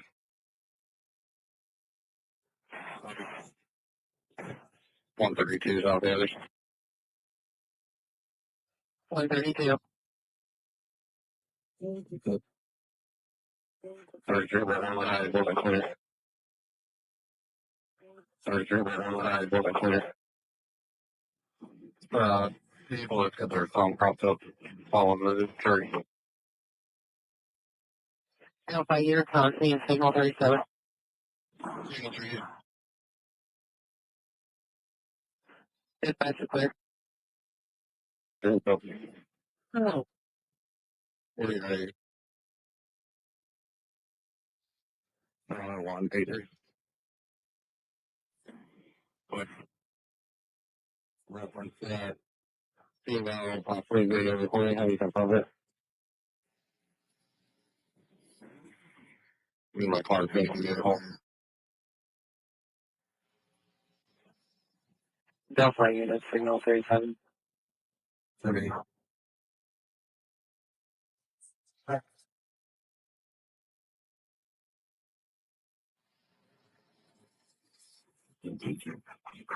Just to get up here on this thing right here, I'm going to try to get this red truck out. Crank between it.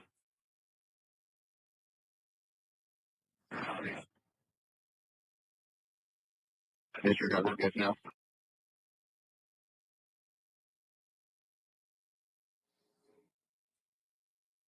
Delphi unit, signal 37. Speed. Advice 38. Okay, yeah, idiot.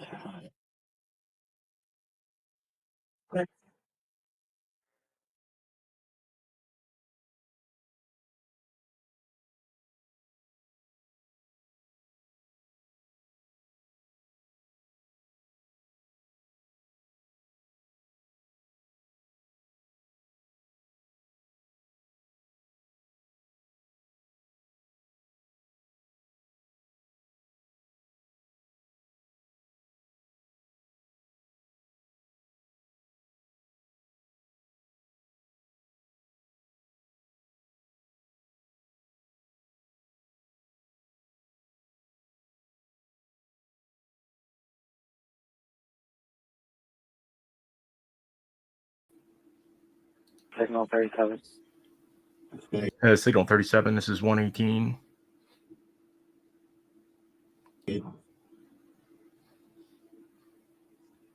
Advice 38. Okay, yeah, idiot.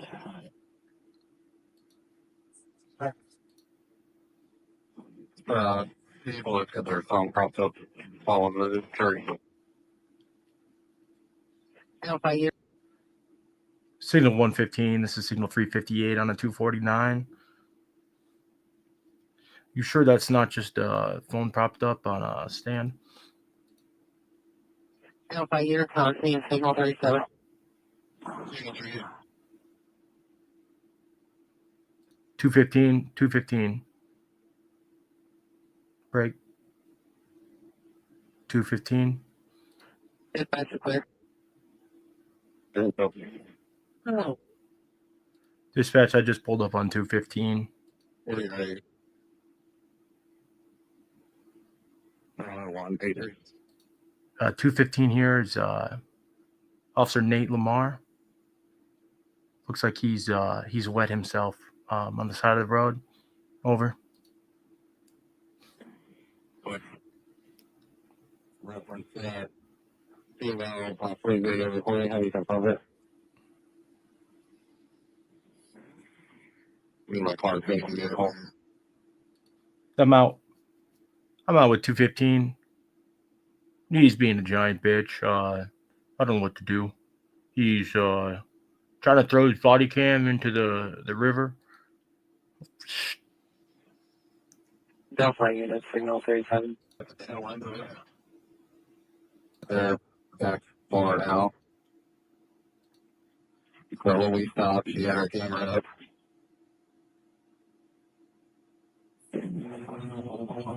Got people still trying.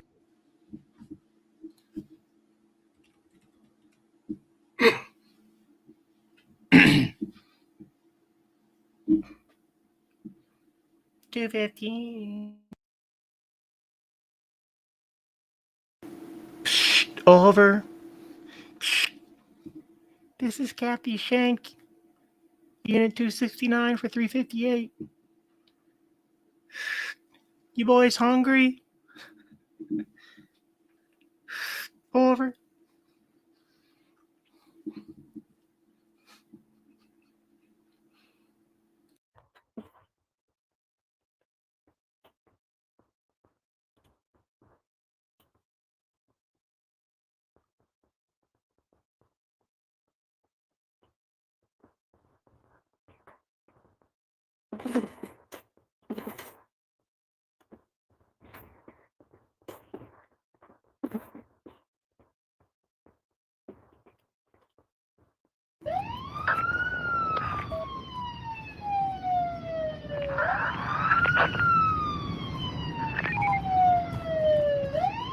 Two 215 coming.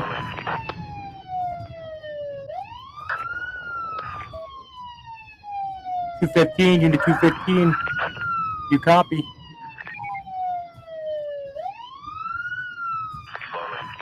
Oh my god, we got 215 here. Somebody calling Kathy Shank. Looks like he needs some corn dogs and some tater tots. He's not doing too good after.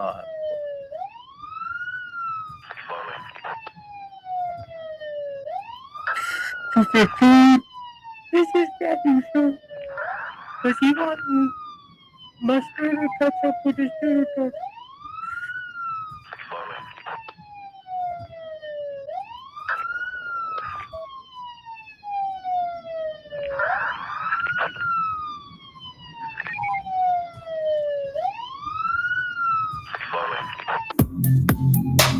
Hey yo, 215.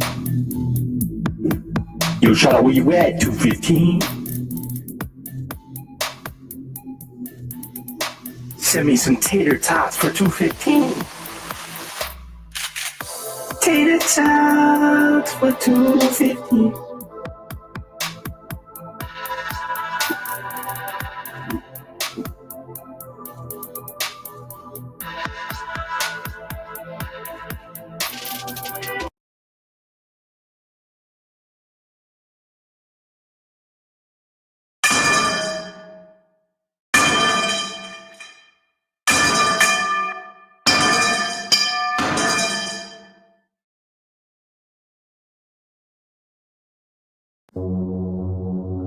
Yo, my name's Nate, Nate Lamar.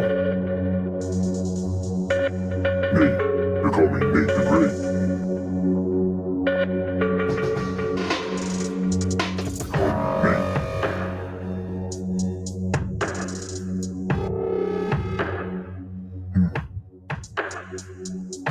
I'll be nowhere. Retired officer. I retired early.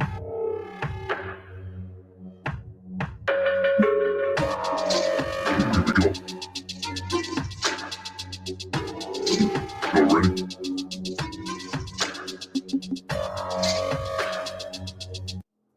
Oh, then this is not real. There's no such thing as hunting.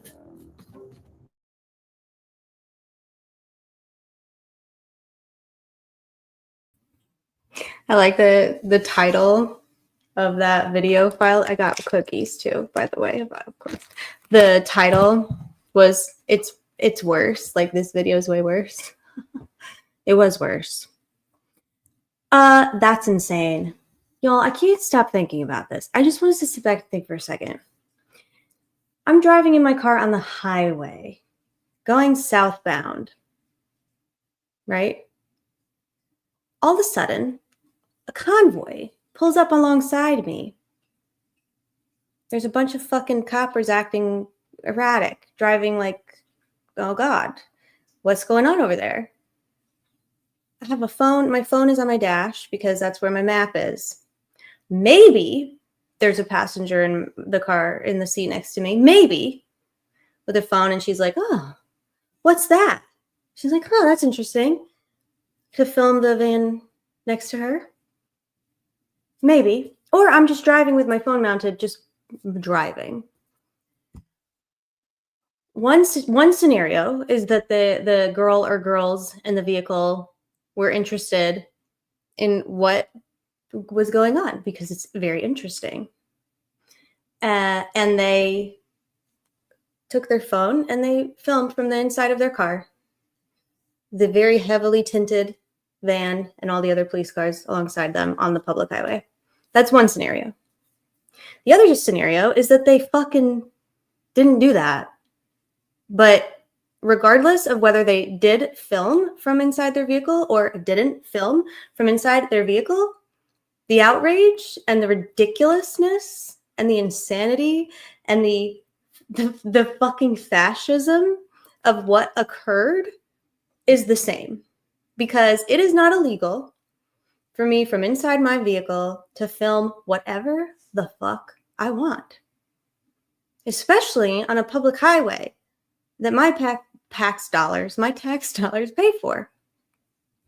They literally didn't. Yeah, I doubt anything happened. They're just having choice-induced hallucinations. It's crazy. It's insane. It's no different than it's actually, I don't know if it's better or worse. It's a little different, but it's more of the same. Judge Gull having officers confiscate by force the property of journalists covering the trial because they dared allegedly point their cameras. I bet you that they were just standing there and she didn't like how close they were to the entrance of the public courthouse, standing on public grounds.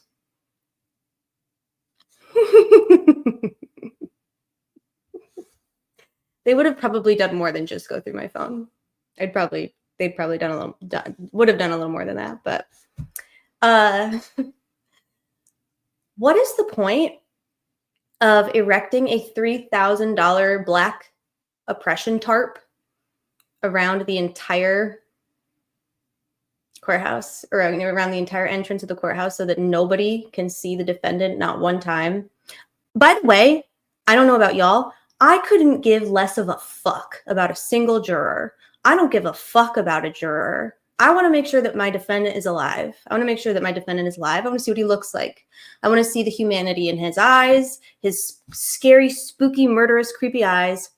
I don't give a fuck about the jury. I don't want to take a picture of the jury. I don't want to follow the jury. I don't really care about the jury one way or another. I just want the jury to be impartial and to examine the evidence honestly and to have at least a nominal understanding of what the fuck reasonable doubt is. That's the bare minimum of what I expect from the jury. Aside from that, I don't care about them. I don't care about them. Just like I don't care about Judge Gull. I don't want a photo of any of them. However, they erected a $3,000 black fence, right? A fence around it, so you can't see anything. And then there's also an awning on top so that drones can't photograph. Are they fucking crazy? What is in the water there? What is in the water there? Nobody's doing a drone over your jury member. Nobody's doing a drone. Actually, the only people doing a drone are the law enforcement officers in Carroll County. That's it. Nobody's doing a drone. Who cares? So you've got all of this protection, these privacy safeguards, right? You've got these privacy safeguards, and you're still chasing down people on the highway because you think they're pointing the phone in the direction of your tinted van? What? Only person? Did I say the only person doing whatever? I don't know what I said. But seriously, nobody's doing these things. Nobody's sending threats to the judge. I hope that this is crystal clear. Nobody is sending bodily harm threats to the judge. Nobody's threatening the life of Jerry Holman or Tony Liggett or Nick McClellan. Nobody's doing that. These men are lying, and this woman is lying, and they're doing it for a specific reason. They want people. They want to garner sympathy. They want to hide behind this kind of exigent circumstance doctrine that allows them to violate all of our constitutional rights. Oh, but now it's an indirect threat. They're not, they're indirect threats, so they're not real threats. Well, then they're not threats. Then it's free speech. I'm allowed to make funnier, really, really, really bad hair plugs. I'm allowed to do that. I've earned that right because because I'm a citizen of the United States of America, and I have a First Amendment right to make fun of your fucking doofy Coke dealer hair. They could have also just given the jurors surgical masks or just relax. Yeah, they could literally just relax. It's crazy. I do want to read something though, because I can, because I have the floor. Late Namar. Why can't I ever say his name? Late Namar. Nate Lamar. Violating our rights is not okay. Here's how not okay it is. Do you know there's like people fight wars over this shit? Do you know what happens when we give the government an inch? I'm not trying to do an Antifa right now. I'm not trying to do an insurrection. I'm a fucking like democratic socialist more often than not. I don't really fucking, when I learned what a constitutional sheriff is, I laughed so fucking hard because I was like, you're a loser. And now I'm like, God damn. They really don't be fucking caring about the Constitution here. Like, where am I? Have we worked out what unreasonable doubt is? Nah. I'll fucking know. Dickless McClintock body.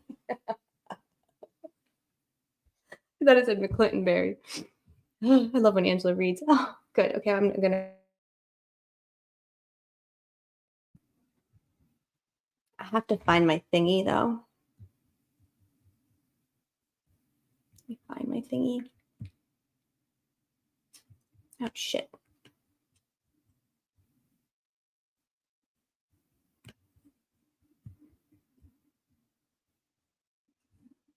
I am in Crazy World. What's wrong with the name? Oh, I thought I shared something I shouldn't have shared. Would not be the first time. Where the fuck? The names. Are you in the folder, Deep? Are you in my Google Drive? I've been trying to get deep into my Google Drive for a while. Delphi murder trial. Okay, here it is.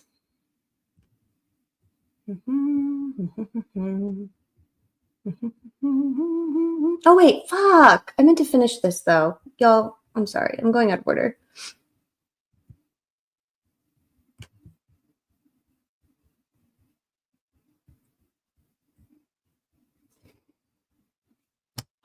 I did a jump around. God damn it. Here it is.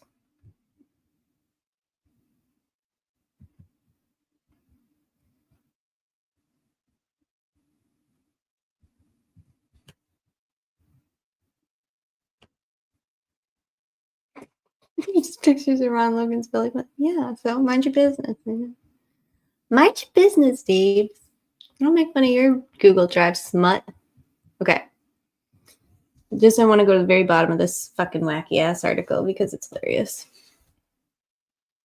All right, they talk about how much money the defense team has spent. Okay, why don't we go back to this? Why don't we go back to this? Fuck, where is it?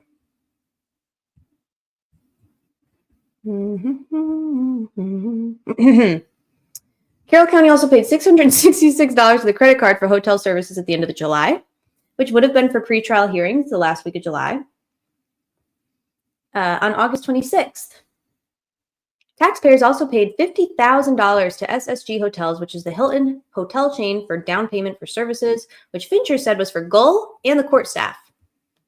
He noted there should be another invoice, which wasn't on the spreadsheet because they had to move the judge and the staff late in the trial. Carroll County Sheriff Chief Deputy Tobe Lesenby explained that an out-of-town YouTuber following the Allen case ended up with a hotel room on the same floor as Judge Gull. So the judge was moved to another hotel as a precaution. What? Late in the trial, interesting. At a very influential time of the trial. So Judge Gull and her security, Judge Gull and staff were all staying at the same hotel as the jury, I guess. Wow. Wow. Interesting. Judge Gull and the staff were staying at the same hotel as the jury. And oh my God, a literal member of the public reserved and paid for a hotel room so that they could stay in a hotel for some reason. How do they know it was a YouTuber? None of this it matters. So you happen to know that a YouTuber is on the same, so a YouTuber, aka, okay, a person, you can just call them a person, is on the same floor as Judge Gull. And so she has to fucking change hotels. That YouTuber didn't want fucking shit to do with Judge Gull. This woman thinks that she is, who does she think she is? I don't fucking know. I don't fucking know who she thinks she is. Fucking Queen Elizabeth. Who does she think she is? Who has the most delusional self-importance, but also the most security detail? Nate Lemur.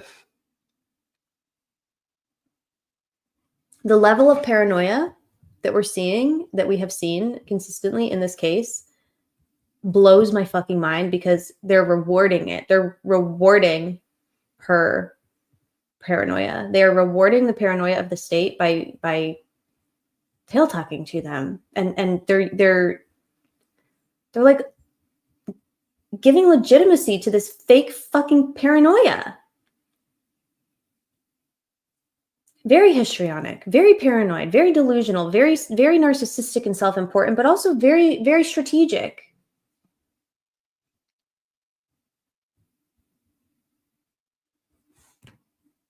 This is not organized at all.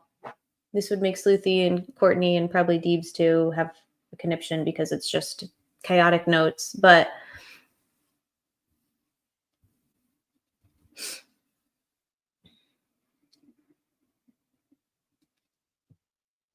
so prior restraint, most people know what prior restraint is. I didn't. I wasn't familiar with like that term as a, like I knew what a gag order was.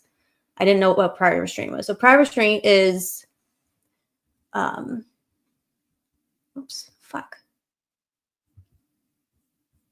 Motherfucker. Okay.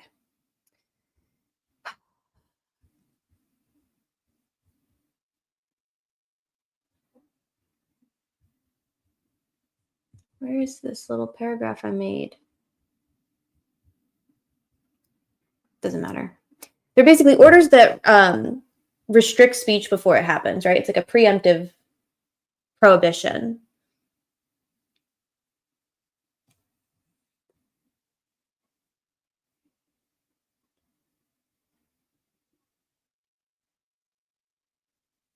Yeah, I was thinking about that, Chelsea. Thank you, Ariel. When the government restrains your speech before it happens, right? So it's saying, don't even think about it. Don't even think about saying a thing. So a most common example, obviously, it's a gag order. They restrict the press. Oops. I mean, they restrict people, but in this instance, when it comes to media, restricting the press from publishing certain information, the Fourth Circuit has suggested that gag orders interfere with legitimate news gathering activities, violate the First Amendment. So not exactly 100% comparable, although this situation we're in here is way worse than any of the ones that I found here, because she is, not only has she maintained this entirely unconstitutional, overbroad gag order where everyone's gagged, but she also is hiding public exhibits from the public and the media. I mean, letting the media look at them for 15 minutes is not is entirely interfering with legitimate news gathering activities. So there's 2 cases that I read today. I'm not going to read them, but you all can look them up. They're really good. They're old. They're from the 80s. But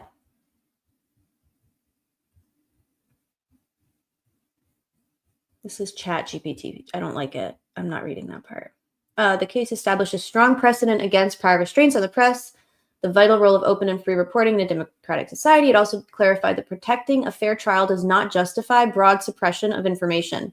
So the fact that Gull, and this is not just one case, a lot of courts have since also cited this exact kind of, this conclusion, which is protecting the rights of a defendant to a fair trial, protecting the integrity of the trial or whatever the fuck.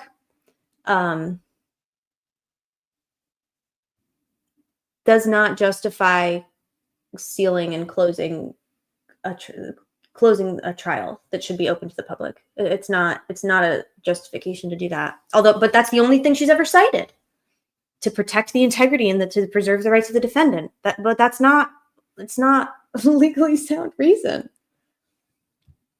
This is my favorite quote, and I want us to all memorize it. Prior restraints on covering court proceedings and records may indeed never be permissible because what transpires in the courtroom is public property. Those who see and hear what transpired can report it with impunity.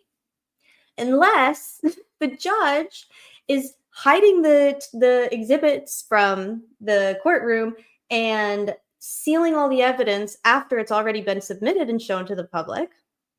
Judge Jessica's correct. Mine.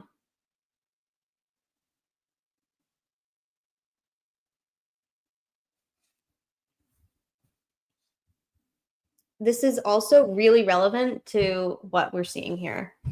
Selectively permitting access. Although not a gag order case, the First Circuit ruled that a district court erred in granting access to one media entity and not the other. Hello. Since a court may not selectively exclude news media from access to information otherwise made available for public dissemination. The danger in granting favorable treatment to certain members of the media is obvious. It allows the government to influence the type of substantive media coverage that public events will receive. Such a practice is unquestionably at odds with the First Amendment. No branch of the government can be allowed to affect the content or tenor of the news by choreographing which news organizations have access to relevant information. Jody, Gary Hughes, where are you, Gary Hughes? You cannot do that.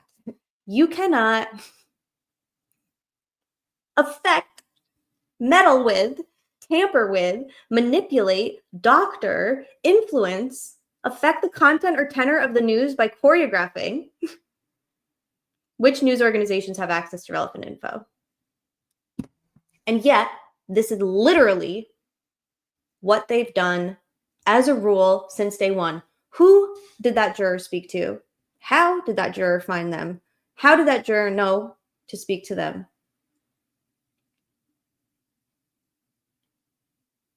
Who got in the courtroom and who didn't? Who got access to view the exhibits and who didn't? And why are they still, why is the media who got to see the exhibits with their eyes, why are they still not reporting on them?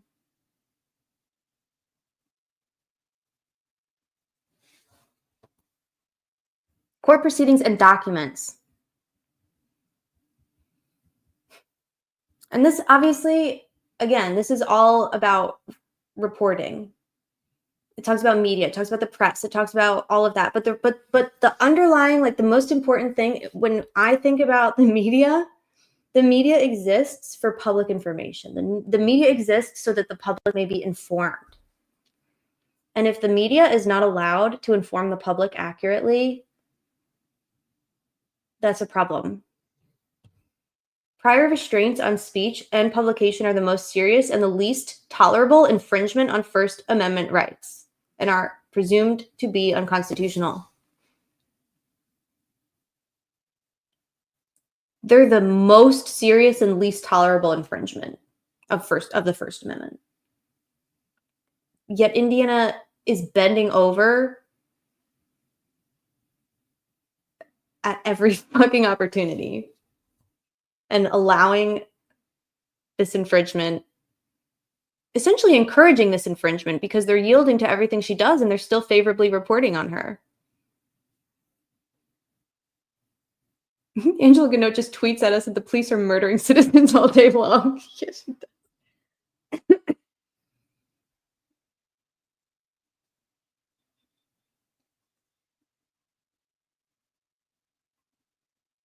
I would argue that granting access to a transcript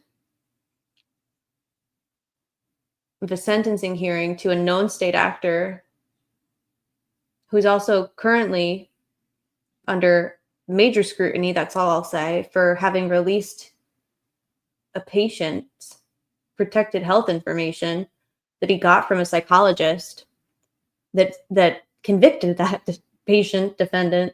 I would argue that there's no question that that's a state actor, and the judge, through her employee, has released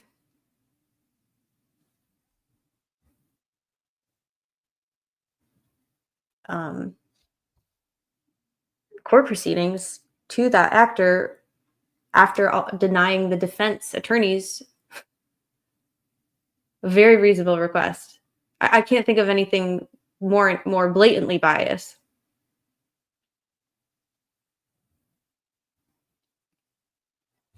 Prior restraints on covering court proceedings and records may indeed never be permissible. What transpires in the courtroom is public property. Those who see and hear what transpired can report on it with impunity, to enjoin the press, blah, blah, blah, blah. So none of this specifically has to do with hiding exhibits. But if the judge feels like she has the authority and that she's going to be supported by the Constitution by threatening people who report a certain way or on a certain thing,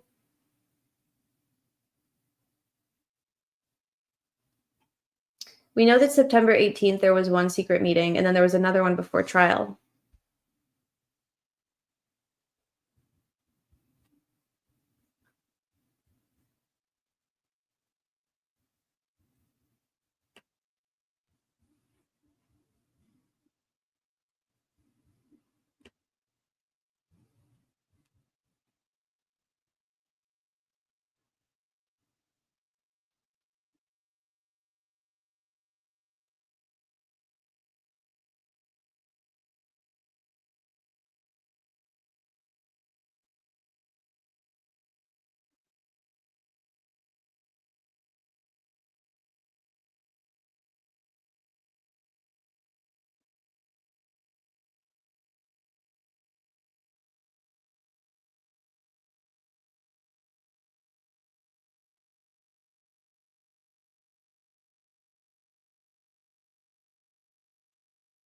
You've heard calls for transparency in the Delphi murders case. Despite that, the special judge has once again denied any media. Hey, look at who this is. Good for you, Donnie.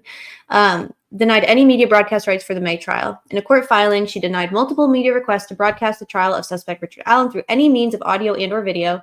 She recently denied a request from our news gathering partners at Wish TV. This ruling basically means that reporters will have to operate on paper and pencil only for the entire trial. That means you won't find out what's happening in the courtroom until hours later, when reporters are allowed their electronics. That also opens up potential for inaccurate reports. Judge Gull has essentially shut out public access to this case, except for the October 19th hearing in which she surprised defense attorneys Andrew Baldwin and Brad Rosie with the option of stepping down or be disqualified in front of the public and news media. That eventually ended with the Indiana Supreme Court allowing Baldwin and Rosie back in the case. There's still time for media broadcasting to be debated and possibly allowed. Yeah, there was still time. And guess what they did? Fuck all. They did fuck all. They didn't do anything. They did nothing. They did absolutely nothing. Gull, who had a secret meeting in her mouth, not sure who came. the option. Is Gull protecting someone, or is this a personality disorder? I want your diagnosis. The juror surprised me when she said Gull was chill. Thank you so much, Christina Jarvis. It's good to see you. Donnie wrote this article. Cat. And I do agree with woman. I do believe that it's both. I don't know who she's protecting. I think, honestly, I'm past the point of, not because it doesn't matter, but because I'm so far past the point of caring about why. I think that trying to figure out why is a really good way to keep us distracted and keep us busy, when what we really should be doing is stopping it. So I don't know who she's trying to protect or why. I don't know why she's behaving this way. I don't know why the state is behaving this way. I don't know why they're more interested in discussing and defaming and slandering the defense attorneys after they already won. The state has won. They got their 130-year conviction of the Delphi murderer monster. So why are they still fucking with everybody? Why aren't they actively supporting their community now and moving on? Why are they going before the entire nation and doing a spiral about the unethical defense attorneys? They are corrupt. The why, the who, the specifics of it, honestly, I don't care anymore. I don't care. It doesn't matter, because they're all the same. They all have their own reasons.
What do you want me to do with this, Steve? Want me to show it?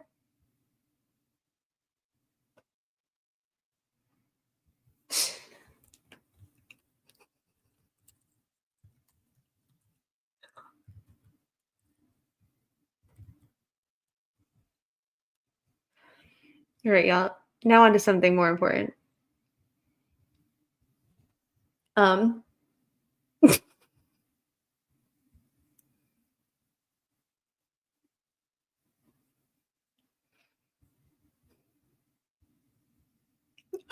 Our friend, our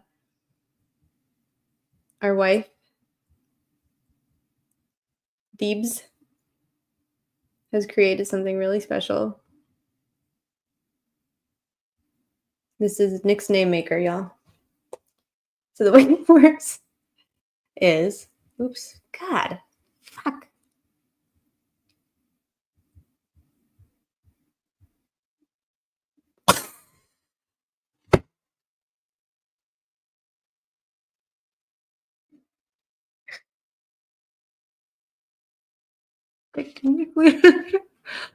Mikhail McFricks. You made me a Steen. Is that what you meant?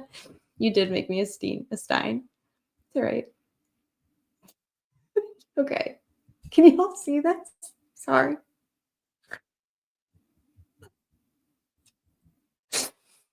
Can you see?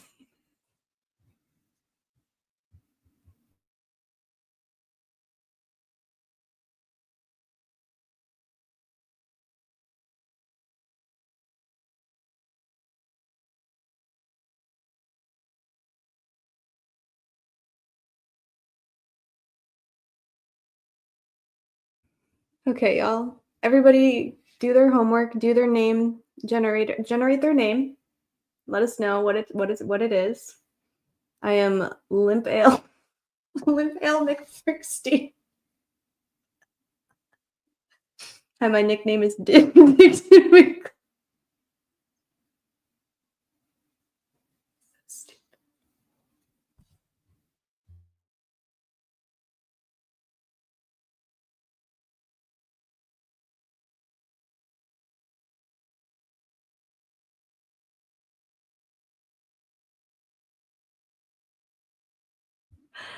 Oh my god, it's so stupid. It's so stupid. Oh god. Dimp busted ale. Why are all of mine literally in one category? Oh no, that's dumb, DV. Mine is Casaurus Rex.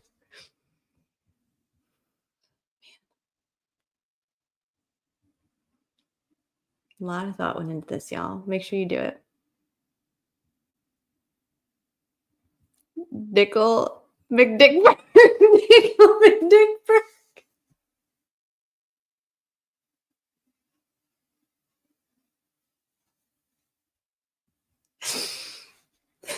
Limp Dickle Mc. So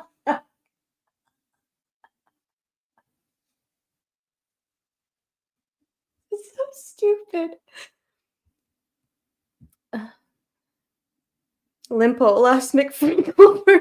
Limpolas McFrickle. Limpolas McFrickleberg. I don't think I did the instructions. Dick McLean. Dimpton McJackberry. Oh my god. Y'all, this is here's the link for those who have accessibility. Ballsian. Balls is Dick Sushi. Thieves. Oh my god.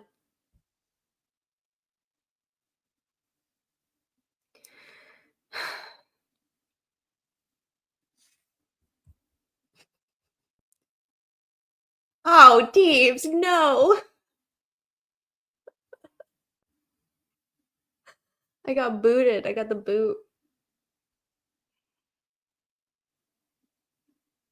Limp pizza ale. Nice. Reload. Okay. Recock. Re-rack. Do a recock. He expired me. DB didn't expire unto me. I want to read this.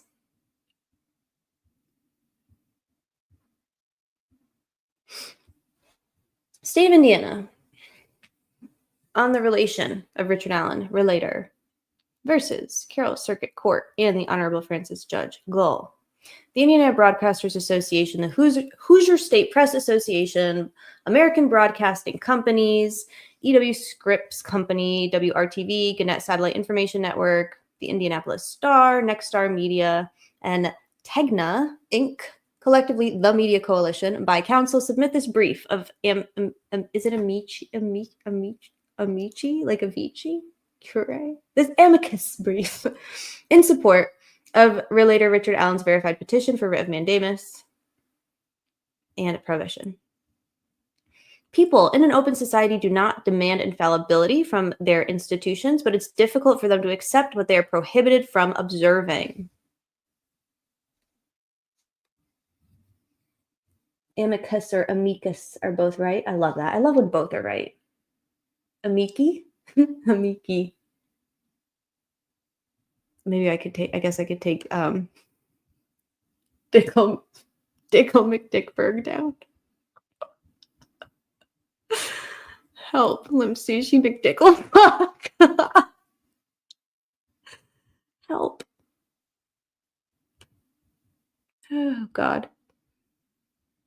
We respectfully urge the Supreme Court to grant the petition because the status quo threatens key democratic values and trust in the criminal justice system. In seeking public access, amici act as surrogates for the public. The United States Supreme Court has aptly explained the media's important role. In a society in which each individual has but limited time and resources with which to observe at first hand the operations of his government, he relies necessarily upon the press to bring to him, in convenient form, the facts of those operations. Great responsibility is accordingly placed upon the news media to report fully and accurately the proceedings of government, and official records and documents open to the public are the basic data of governmental operations. With respect to judicial proceedings in particular, the function of the press serves to guarantee the fairness of trials and to bring to bear the beneficial effects of public scrutiny upon the administration of justice. Yes, Judgy, this is from the coalition. They filed this brief in tandem with Kara and Maggie, and I always forget the person. In tandem with the OA that Kara filed about the records. Restore the record. Restore the record and give us the fucking transcript. The trial court's orders, which exclude judicial records from public access without process or remove them from the CCS altogether, significantly restrain the media's news-gathering activities regarding a matter of utmost public importance. If the trial court's handling of judicial records stands, the media cannot serve its pivotal role in democratic society, and the public will remain in the dark. We respectfully request the court to grant the petition. Guess what didn't happen?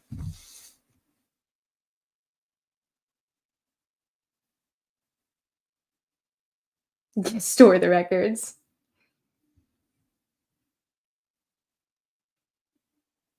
The handling of judicial records has stood, and the media can't and hasn't served its pivotal role, and the public has remained in the dark. Even worse, actually, I'd argue. Look. The Media Coalition acknowledges that Judge Gull ordered certain documents be made public on the docket per its order on November 14th. While the order resolves some of the concerns stated in the petition, it does not resolve all of them, and it appears that the mere filing of the petition spurred that order. The petition remains important. So they talk about correcting the record.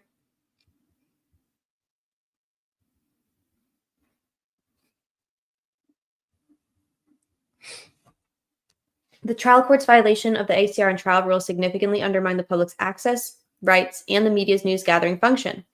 As explained in the petition, the trial court improperly removed publicly filed documents from the CCS and excluded others from public access.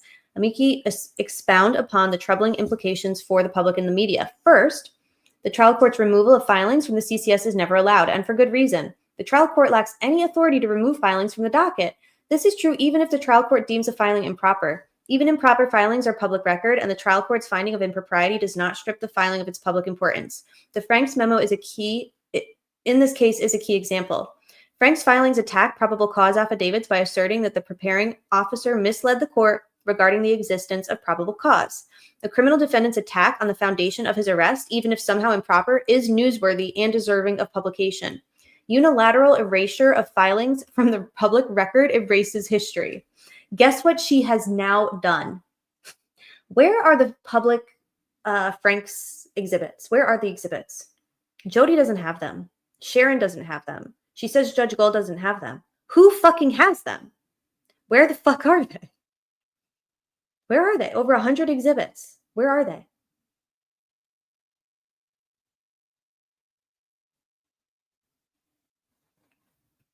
Second, the parties can't just agree to exclude public records from public access. So they did this with Walla's public testimony from the public hearing. So Judge Walla, my God. Judge Gull, Jody in an email said that Judge Gull says that per agreement by the parties, Walla, no public transcript will be made of Dr. Walla's testimony.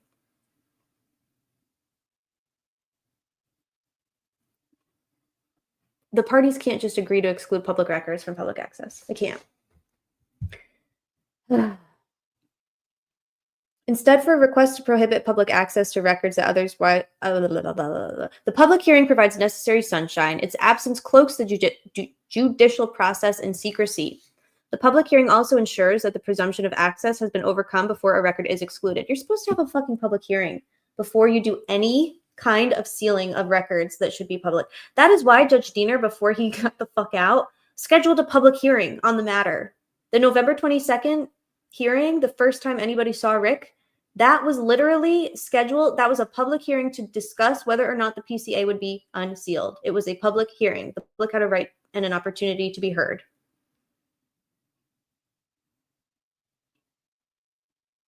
And she's not had one since. She just keeps stealing shit.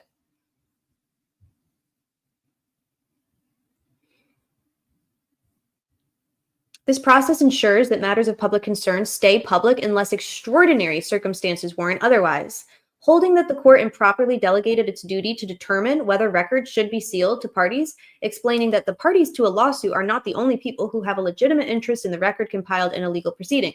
The public concern is especially acute here, where the improperly excluded records are from one of the most high-profile criminal cases in Indiana history.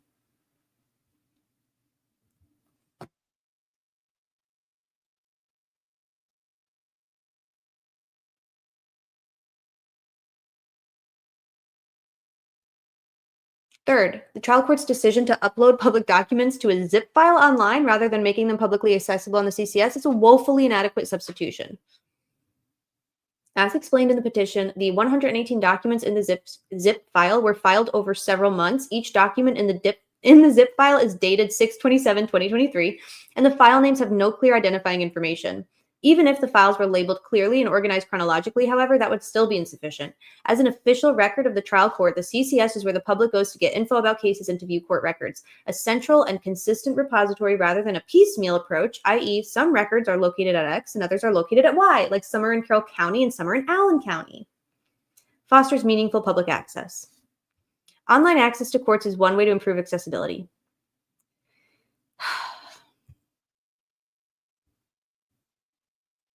The significant and legitimate public interest in this case is undeniable. Already, the trial court has received numerous requests for access to judicial records and for cameras in the courtroom.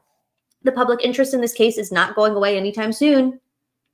Unless the petition is granted, the integrity of the judicial system is at risk.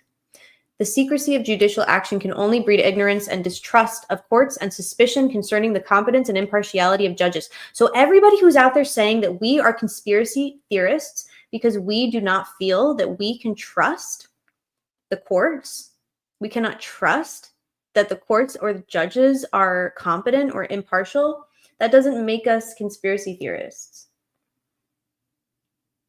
That just makes us members of the public who are paying attention. Like, this is not a conspiracy theory. This is actually very, very... Who's Courtney? We cannot trust Courtney. Who's Courtney? What Courtney? Oh, the court. The court. We cannot trust the Courtney. Yeah, no, you're right. You're right. You are my... Oops.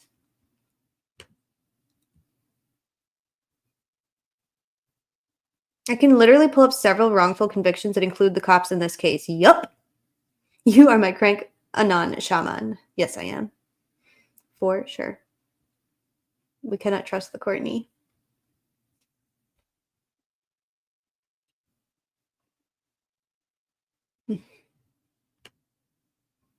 Makes us people with brains. That ain't no conspiracy.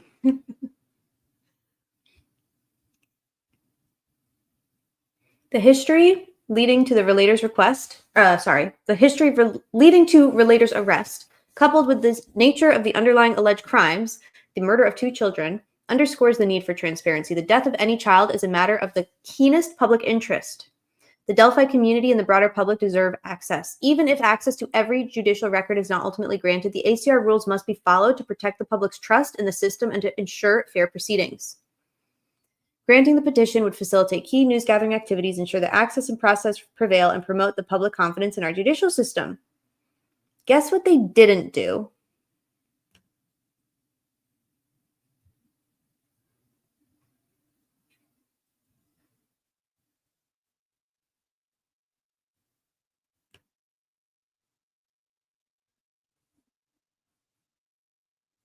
Why am I so blurry?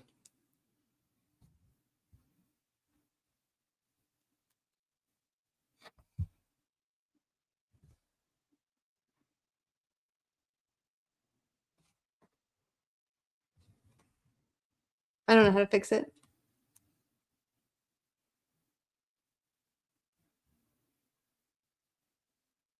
He's clipping Wall, the guy I see on Twitter all the time. I like him. He's awesome. He's the Luigi guy. What do you think Gull said to all the media lawyers after this to make them scared?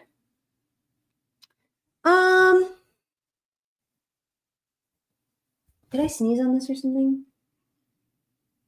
No, but I just used my greasy cookie finger to try and clean it off.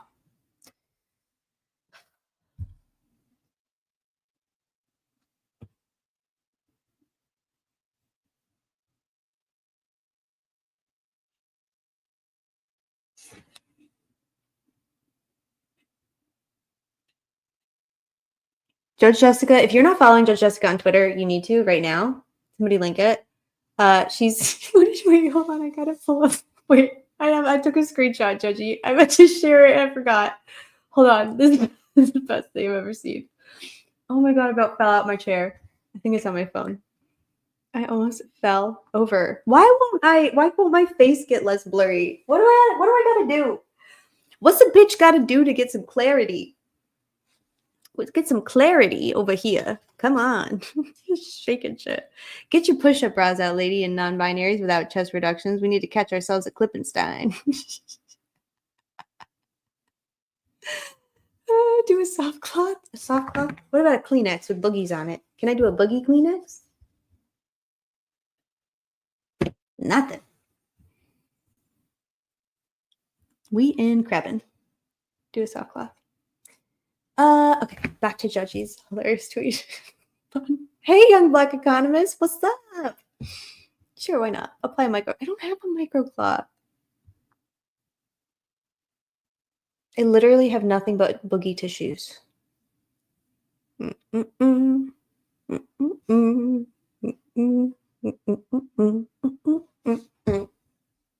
whatever, fuck it. Y'all know what I look like. It's fine. I also am going to share Rick Allen's DOC number and his how to write to him. I got to do that. Can't forget to do that. Where's Judgy's tweet? Oh my god. Okay, here it is. Oh, no.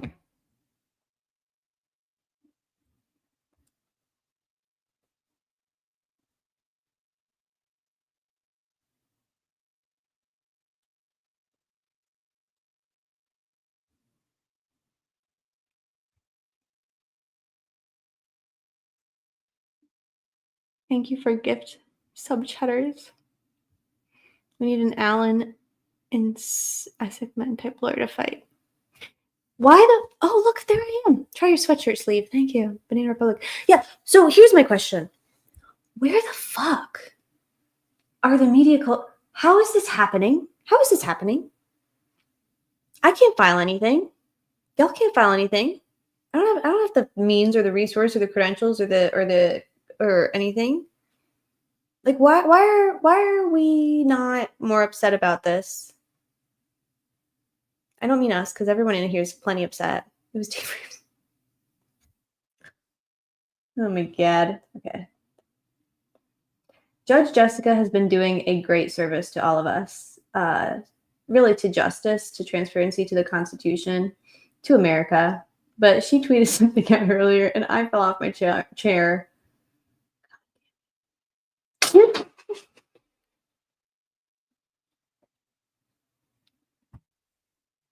Hold on.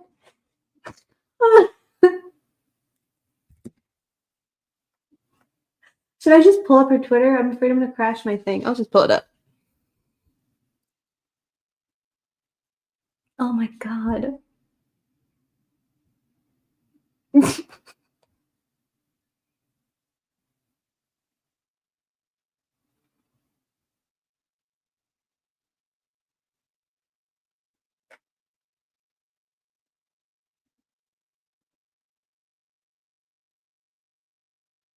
Shit, DB, where is it? I sent it to you earlier. Do you have it? I'm not going to stop until no, I have to share it. It's so funny. I'm just going to pull up her Twitter. Is that okay? Do I have your consent? Actually, dealing with Twitter is wild. I've been avoiding that hole. I laughed all over my chicken bowl I was making. Okay, we're gonna pull up Judgy's Twitter.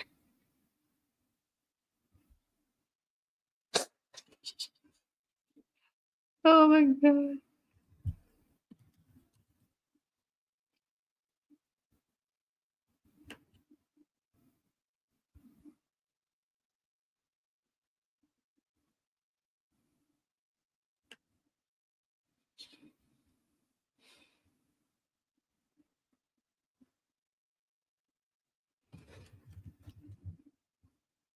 Did David Lynch die?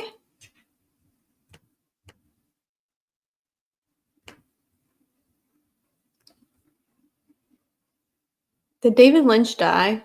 I saw he's trending, but I don't know why. Usually when someone is trending, it's because they're dead.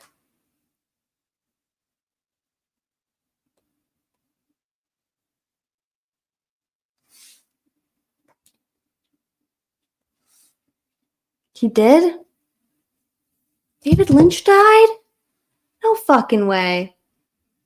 My ex-husband's going to have a bad day today. That's the only positive about this. He is incredible. R.I.P. David Lynch. I do love David Lynch. R.I.P.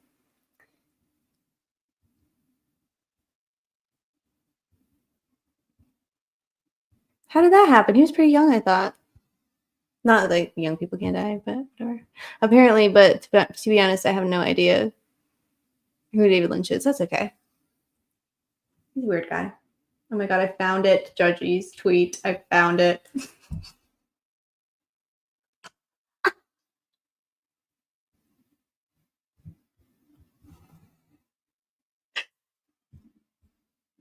Emphysema. Oh, that sucks. I'm gonna be so upset. Oh well. Sorry about you. Here it is. Got her. Got Twin Peaks. Twin Peaks Mulholland Drive. Sunset. What's it called? What's it called? 1 a.m. last night. Yeah, you did, girl. Never stop. Now it's time for me to delete DB's contributions to the channel.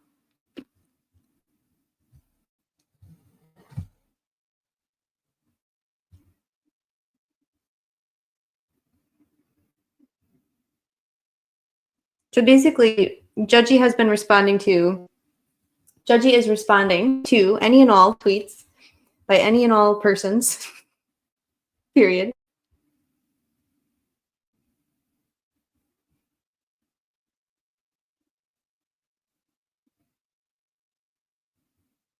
Everybody. She is responding to everybody. Bringing awareness and attention to the criminal case against Richard Allen, as are many of our cranks. So is Woman, so is Emily, so is Chelsea, so is Mandy. Everybody is calling attention to the criminal case against Richard Allen. So what I really liked, so here's one. Here's a tweet by, I don't know if you can see it. Should have pulled it up through Twitter. Oh my god. So this is a tweet by, who is this? This is a game, it's Sony. It's a gaming something. Wait, fuck. Come back. Judgy says, Rick Allen loves basketball, and Chelsea says, I will like every single one of these tweets. This was my favorite, though. So, John Root, how about instead of shutting down TikTok, we shut down OnlyFans and Pornhub? I think we can all support that. And Judgy says, how about we shut down the corruption?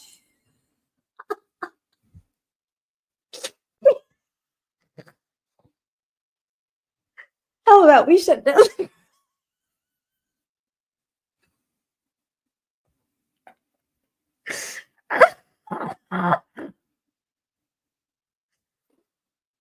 corruption and criminal killers?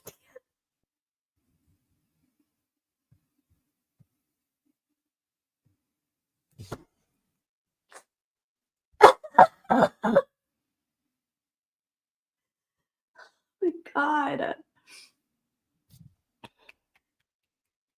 Everybody, that's all. Ugh. Don't shut down my OnlyFans. Don't do it. They did away with DEI.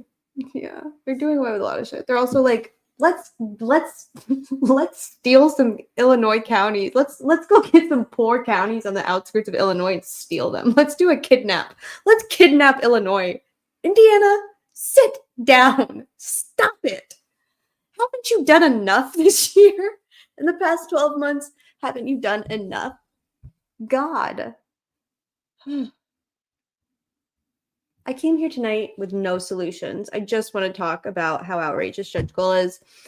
And then I want to talk about how basically by creating this blackout of information, but also creating this false sense of danger all the time, the jury becomes inherently dependent and reliant on the state. They're loyal to them. That juror said in the episode, you know, they just had basic duties of like getting us food and blah, blah, blah, and basically keeping us alive. And she said that kind of like flippantly because she's a child. But think about that. You've got black tarps all over. You're speeding off 90 miles per hour because some college student is doing a GPS in her car.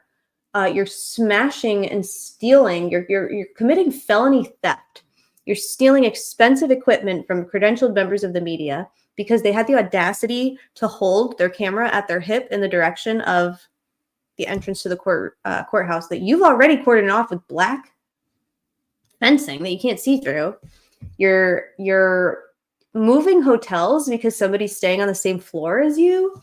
You're staying in the same hotel as the jury and the bailiffs. That's really weird. You're burgling the media. You're doing a Google Maps. That's literally a fash, and it's not okay. And this false sense of danger and framing the public like dangerous, unhinged lunatics is not. It's not gonna fly anymore. Like. They got so arrogant that they went on. What? They're spooking the jurors. Yeah.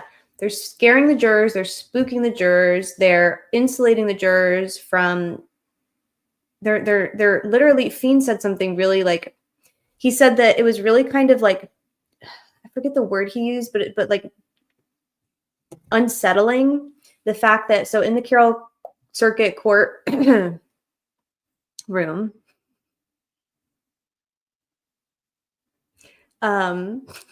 woman. Am I blocked by somebody that I can't see? Okay. So the Carroll Circuit Courtroom, the Carrot Superior Court, has had cameras in it for years. Actually, Judge Fouts, I believe, and a bunch of other people piloted and then adopted cameras in their courtroom, like pretty early on, like in comparison to the rest of Indiana. So they've had cameras, they've done streams, they've done all kinds of things with them for years. They had the infrastructure, is my point. They had their infrastructure already set up for streaming. Judge Gull decided there will be no cameras. Fine. They could have done a couple things. They could have removed the camera. They could have done a remove the camera from the thing. DB. They could have done a privacy cover on the camera, which they all have. They could have turned the cameras away, or they could have just not had the cameras on, which is what they would have done anyway. Instead, what Judge Gull ordered they do is they covered the cameras with black, like bags, like little mini black, I don't know what they were, but like black garbage bags, essentially little tiny ones for the cameras. That's weird. That's very fucking weird. Why are you doing that? That's weird as fuck.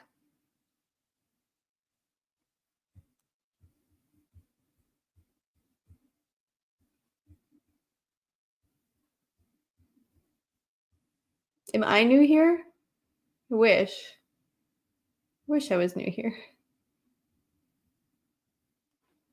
Public, it's public. I hear her.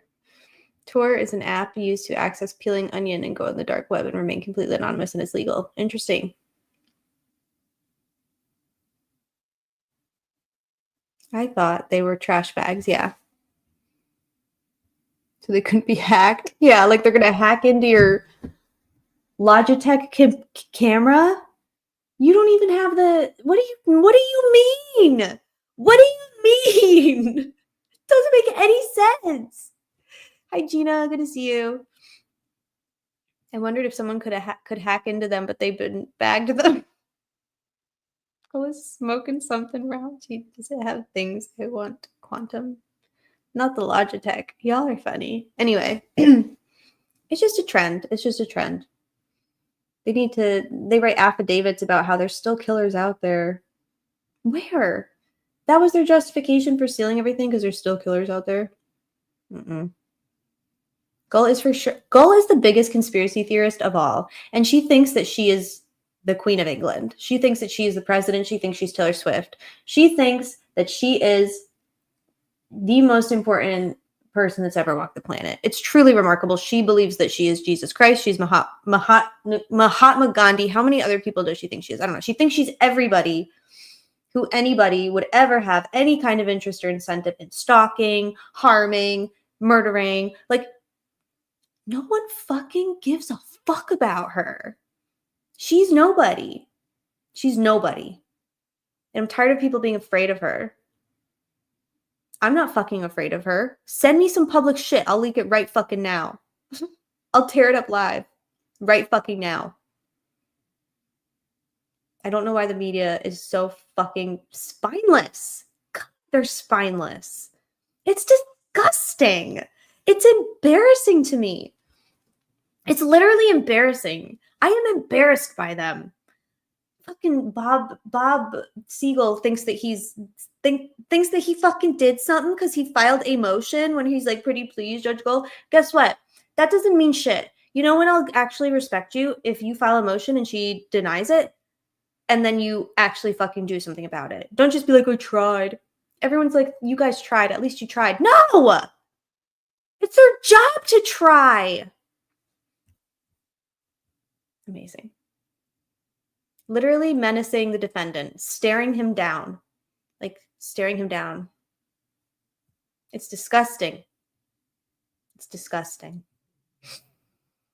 When Gull is the streaming judge. Yeah. You can scam Americans so easily with government contracts for pointless things, which is actually kind of funny to think about because there's a case in West Virginia now where a lady got caught for that. Yeah.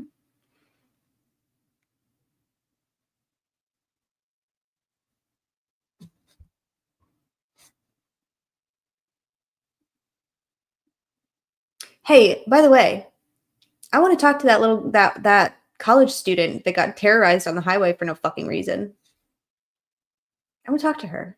What happened? What did they do to you? That was fucked up. Call. Reach out to a crank. Let us know. Let somebody here know.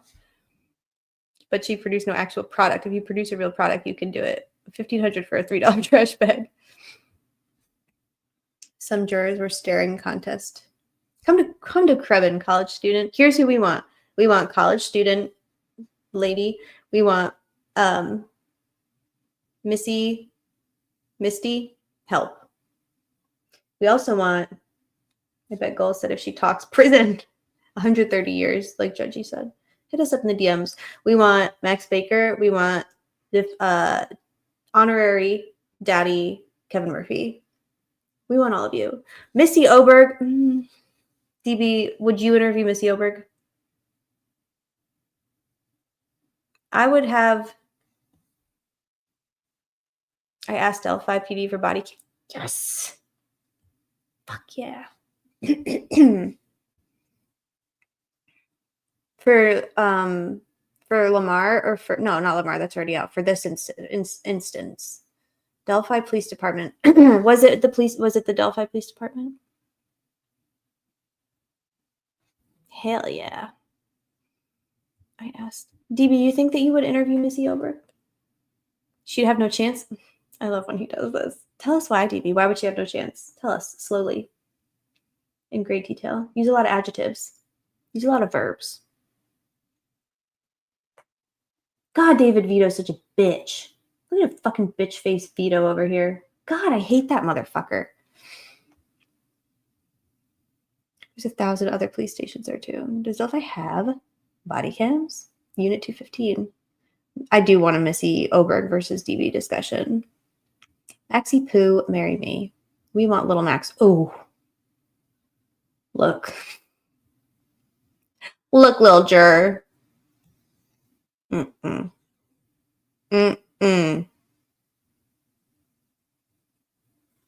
Gonna catch these little hands. These little tiny hands. These little 2 tiny hands is what she's gonna catch. We got a new ISP superintendent. I need to dig into him. Mm-hmm. Oh, 1 membership. Angel's not Devil's favorite. Gifted. Hell yeah. That's awesome. Welcome. Welcome, welcome. Someone called the new ISP guy a bigot, so that might be worth a look. Interesting. Interesting.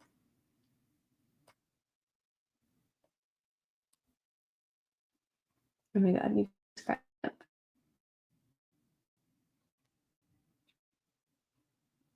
And you guys for interview. Did you ever hear back from any of the people that you asked things to? Did you hear back from that pawn? Did you hear back from that pawn shop? Remember the pawn shop? Did you hear back from them? What are they doing? Where is this fucking video? Oh, here it is. You didn't hear back from them? Weird. You'd think a pawn shop with all those Facebook reviews. We'll get back to you quickly. Yeah. Weird.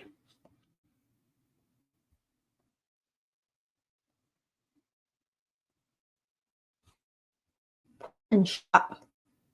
If you were to go one-on-one with Gull, my money would be on Anch.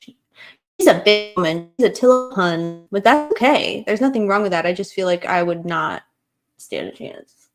What I lack in stature, I make up for in attitude, mouth, and blind fucking rage. He looks like a white guy. Yeah, true. True dat. True dat. This video just makes me laugh, and so I'm going to play it if I can find it.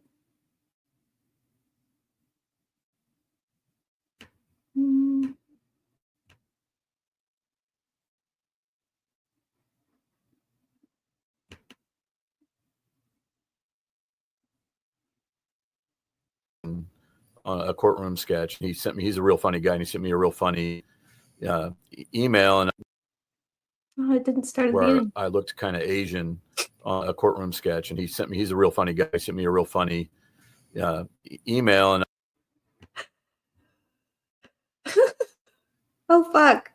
Wait, where's this picture? Do I remember that? Where he's like trying to hold in his laughter about when Matt Hoff sent an email about he sent him a sketch because he looked Asian. Tell me he doesn't look Asian. Look at it, he does. Why'd they draw him like that? It's so funny.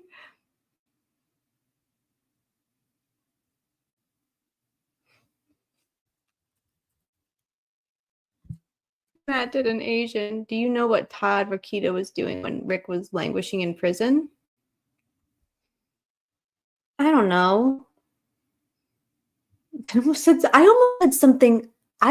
something so fucked up.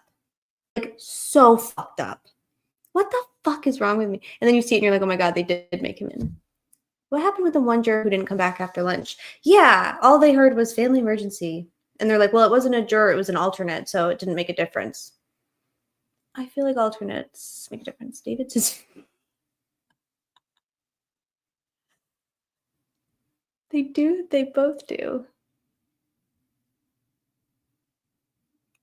And he's like, should I say this? And then you're like, oh my god, that's so fucked up. And then you see it and you're like, oh my god, they made him look Asian. They did! Look at it, he does look Asian. That's such a weird picture. Oh my gosh.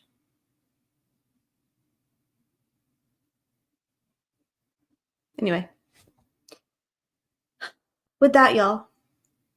2 hours and 49 minutes. It's been a ride. It's been a ride. I've enjoyed every single one of you.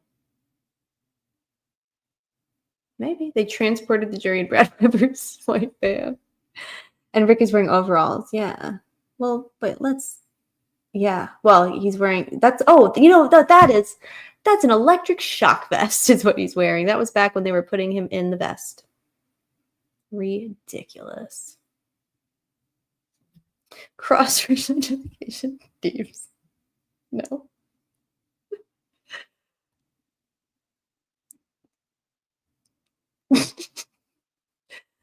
Okay.